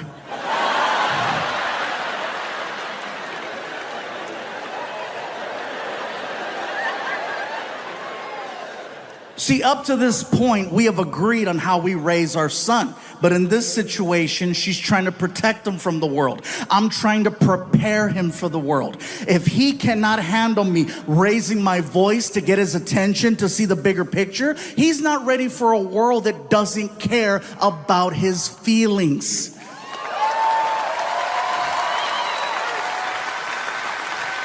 So I say, you know what? I gotta have a one-on-one with him. I gotta have a one-on-one without... So I take him out to the movies. We get in the car, we take off.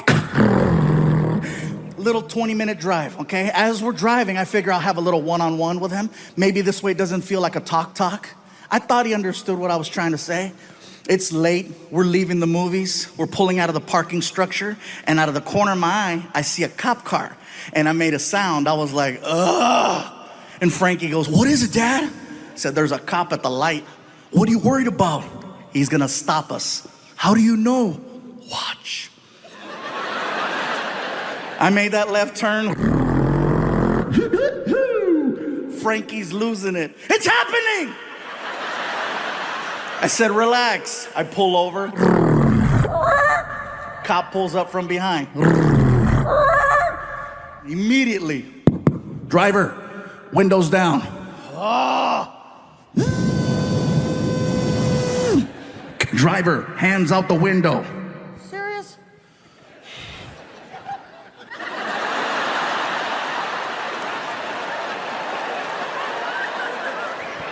Both of them. I can't, I'm fat! He gets to the window and he's got the flashlight and he shines the light right in my face. He's like, license? Yeah. Here.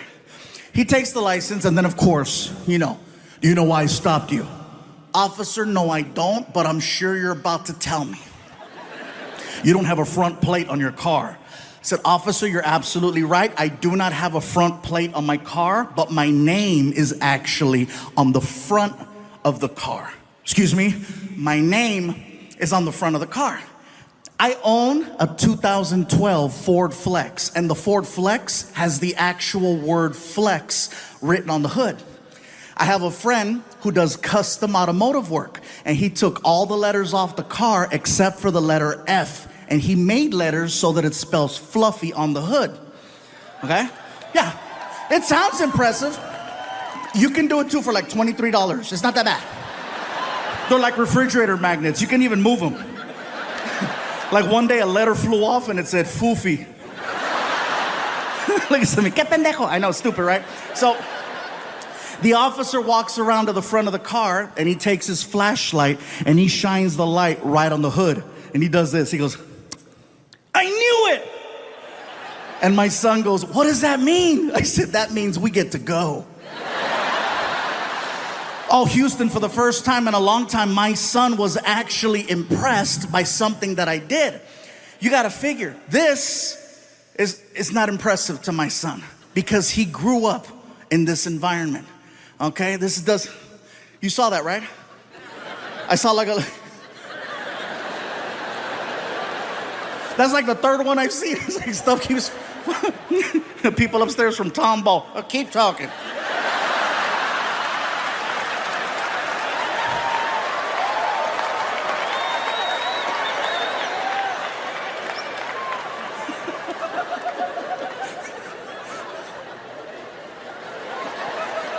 All right, I'll tell you guys what happened. Shakira performed here a few days ago, and Shakira has an amazing show, okay? She doesn't just come out and la la la la la la la la la la la la.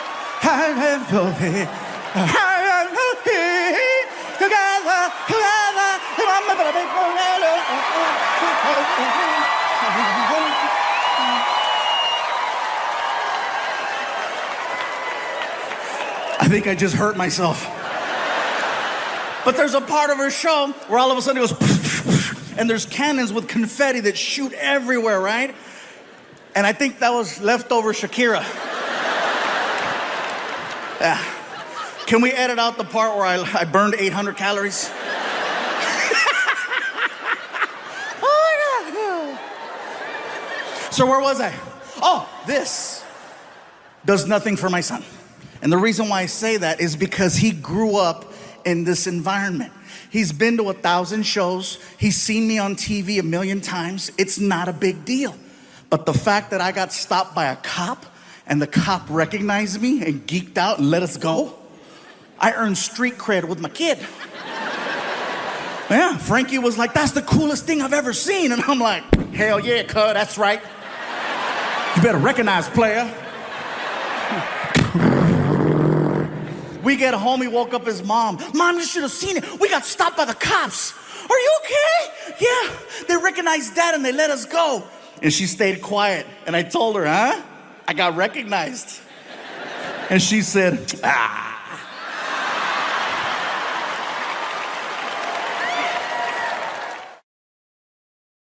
I've been starstruck many, many times. As a matter of fact, this past year, I got to meet one of my childhood heroes. I got to meet Arnold Schwarzenegger. Now, some of you are clapping, some of you are like, wait. Well, here's the thing. I didn't love him as a politician, and I was too young to know him as a bodybuilder. All I knew is the movie Terminator was my favorite movie, and he was the Terminator. So, here's the story. I'm in LA at this red carpet event for some movie that I still haven't seen. I'm standing there with my publicist, okay? I'm standing there with my publicist, and she's explaining to me how the red carpet works. Listen, Gabriel, this is what's gonna happen. You're gonna go down the red carpet, and then the paparazzi's gonna start taking photos of you, and then someone's gonna ask you some questions. It's a lot of fun. Then we'll go inside, and then we'll go to the after party. It's gonna be great. As she's telling me this, I'm looking around, and I look over and I notice, I see him. I see Arnold Schwarzenegger, and I freak out.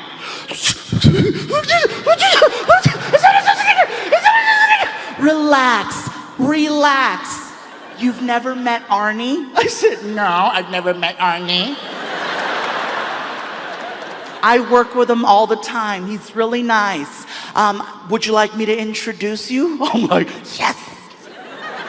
she takes me by the hand, and she walks me directly to Arnold. I'm freaking out so bad, I look like a big-ass toddler.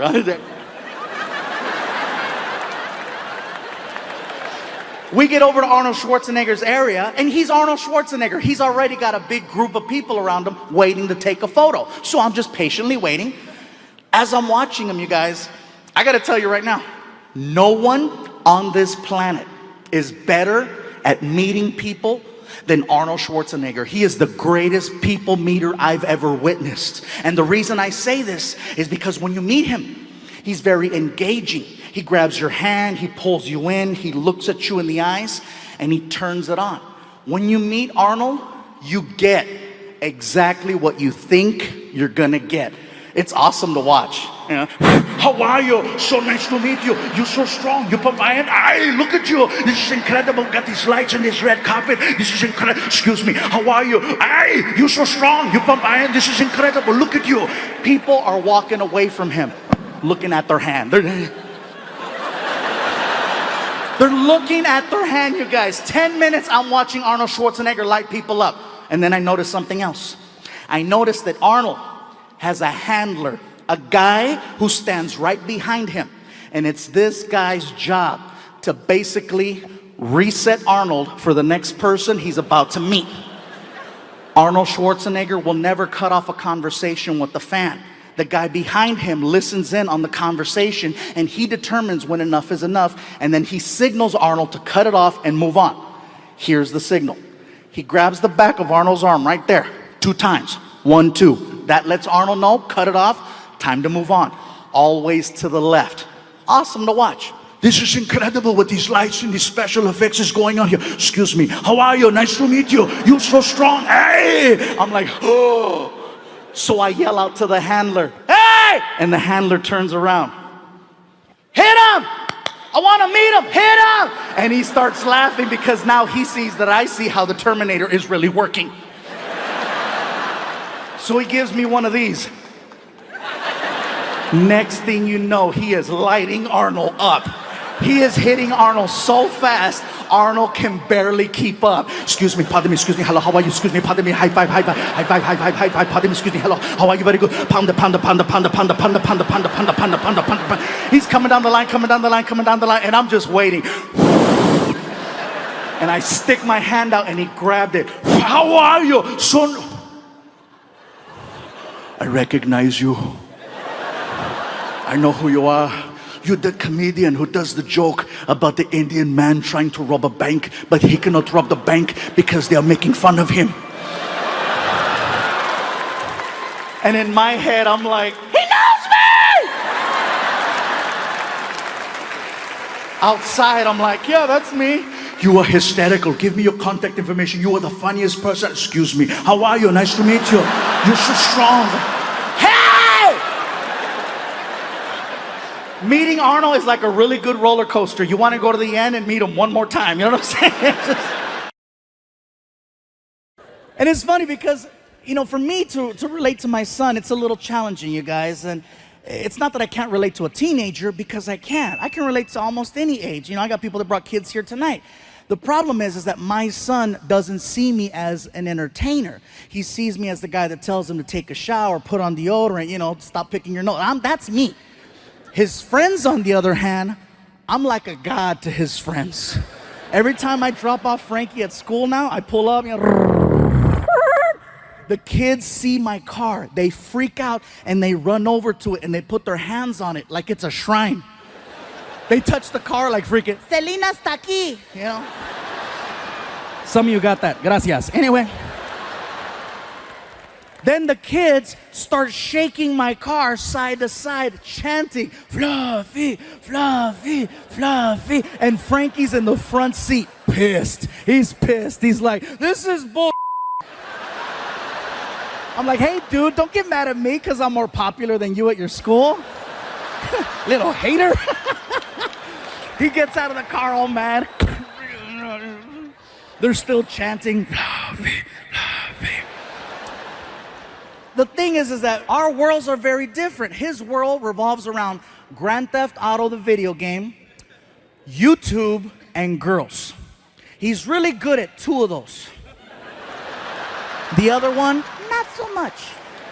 And it's not that I'm trying to be a hater about it. It's just that I tell Frankie, listen, you need to start having more conversations. You need to become more talkative and interact like this. See, he'd rather text than talk. That's his whole thing. I'm like, dude, you gotta learn, you know, start to talk to me. I wish you would talk to me more. You could learn a lot about talking by talking to me. I'm just saying, I only do it professionally. But no, he'd rather text. It's at the point now where if I'm in the house and I yell, Frankie, did you take out the trash? Nothing. All of a sudden, cling. I take out my phone, no. But if I say, I got money for you, freaking Houdini, right? Oh, hello. Because you can't text cash. That's my big thing right now. I just want him to take out the trash. He's 16 years old now. He should have been doing this since he was 10, but you know, better late than never. And what he does is he'll sit in the living room and he tunes out the rest of the house. He sits there and he'll put on these headphones that I got him for Christmas a couple of years ago. These Beats with the freaking studio button, and it cuts out all of the sound. They are so strong that when he starts watching his YouTube videos, he can't hear himself laugh. And for me, that is the funniest thing in the world. I'm in the other room and I can hear him. This is what I hear.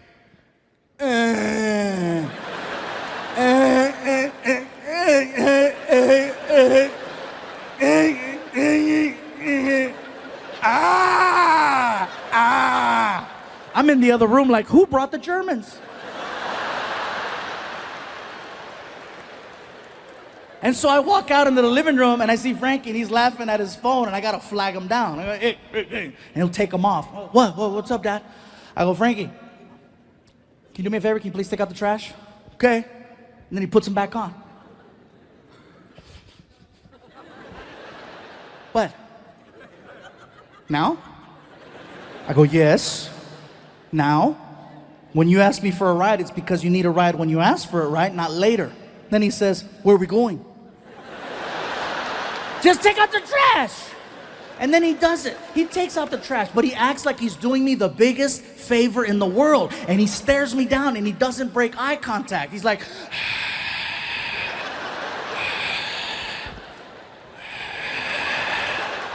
and then I'll hold the bag over the can and he makes a sound. I'm like, dude, so much drama. It's crazy. I'd like to have normal conversations with him, but usually I got to take it that far for us to interact. You know, I look forward to conversations. Even if it's something small and minute, at least it gives me a chance to trigger another conversation with him.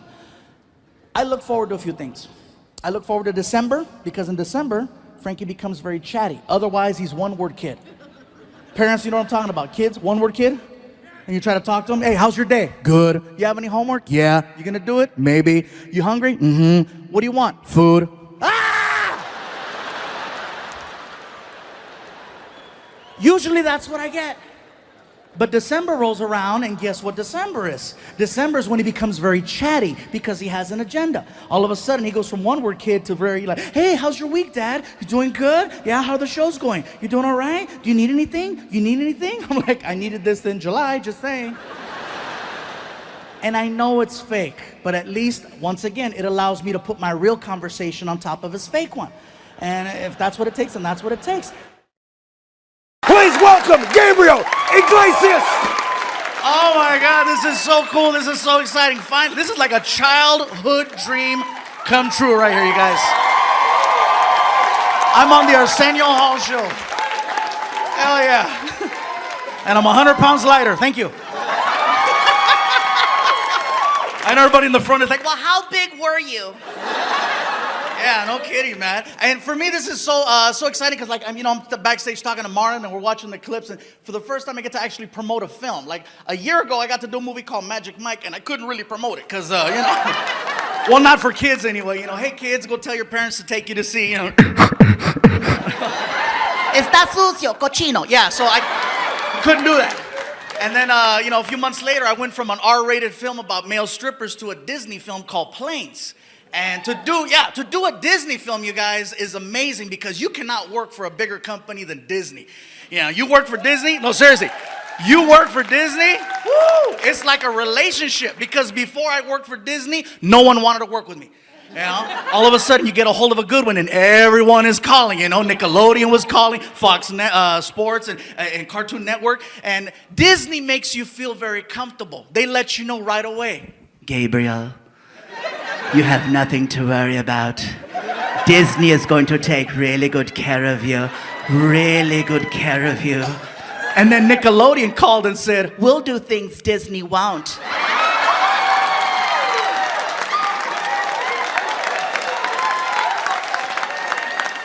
and I was like, well, hello, Nickelodeon.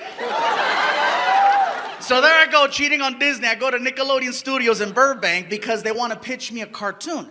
And to get a show pitched to you is very different than auditioning. I walk in and the director comes out and she was really cool. She's like, let me just cut to the chase. This is a special cartoon here at Nickelodeon. It's about a little toy car. This toy car has a bunch of other little friends that are also toy cars. Each toy car has its own individual personality. There's the happy car, there's sad car, there's crazy car. And one of these toy cars, we need to be a little different. And in Hollywood, when they say different, they mean Mexican. that's what they mean. They'll never tell you that because it's a little politically incorrect. We want you to play it. No. So what they do is they give you a series of suggestive words to let you know the type of direction they want you to take a certain character. So they walk me into a sound room, they close the door, they put me in front of a podium with a microphone and a script, and they give me the headphones, I put them on, and then the director goes behind the glass, and she starts to talk to me through a PA system, and she's like, okay, listen, Gabriel, if you could just read the top line, we're going to figure this character out, and then we're going to take it from there, okay? Whenever you're ready. So, the line that I'm supposed to read is, hey guys, I can't believe we're all here. So I'm like, I got this, here we go. This is Gabriel Iglesias, take one. Hey guys, I can't believe that we're all here. Okay, listen, that's really good. Really, really good. If you could just do me a favor and give me a little spice. That would be super. As soon as I heard her say spice, I'm like, oh my God, they want me to play it like a gardener. Now I realize I messed up. So I'm like, oh, here we go. Fine. This is Gabriel Iglesias, take two. Hey guys, I cannot believe that we are all here. Okay, listen, you sound really unenthusiastic. If you could do me a favor and give me more energy and double the spice. I'm talking muy caliente, okay? Whenever you're ready. This is Gabriel Iglesias, take three.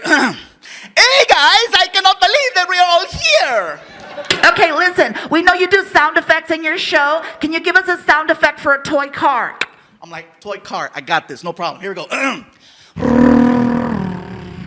Can you put spice on that? They want me to put an accent on a sound effect.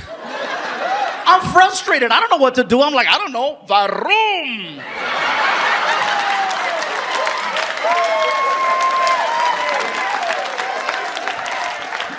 Can you give us anything else? I am so frustrated. I'm so annoyed. I'm so ready to walk. I just grab the microphone and I do this.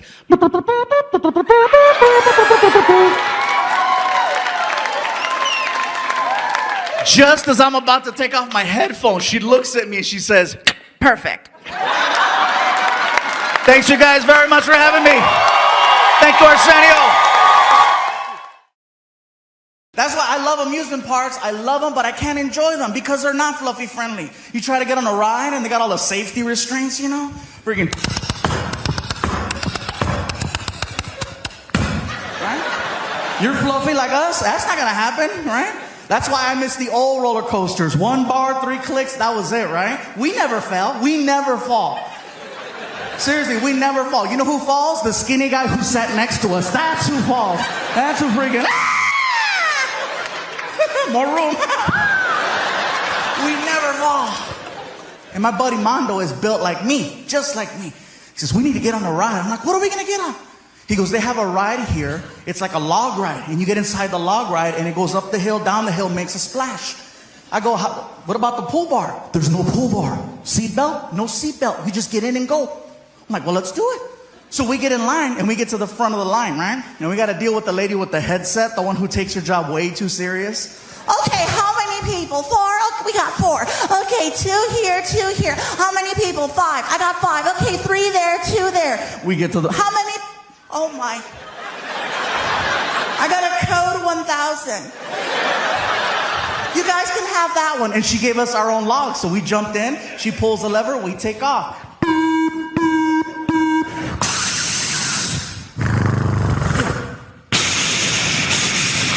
We're splishing and splashing, right? 3 minutes into the ride, the moment of truth, we get to the hill.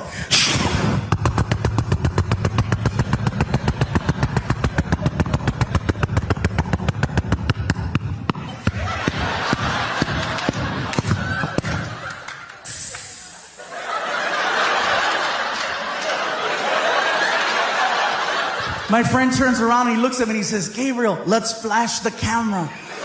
I said, you're stupid. On 3. We freaking...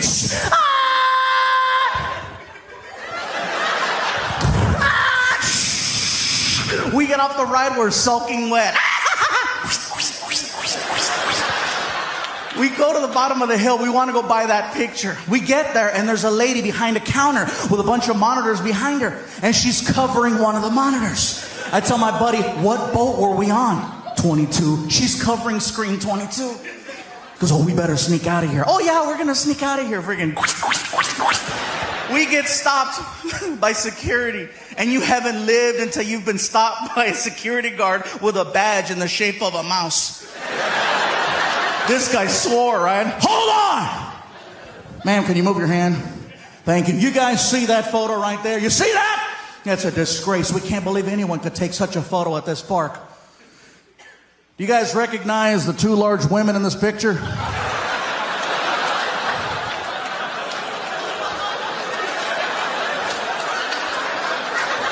And it wasn't until we got like this close to the photo that we realized something about ourselves.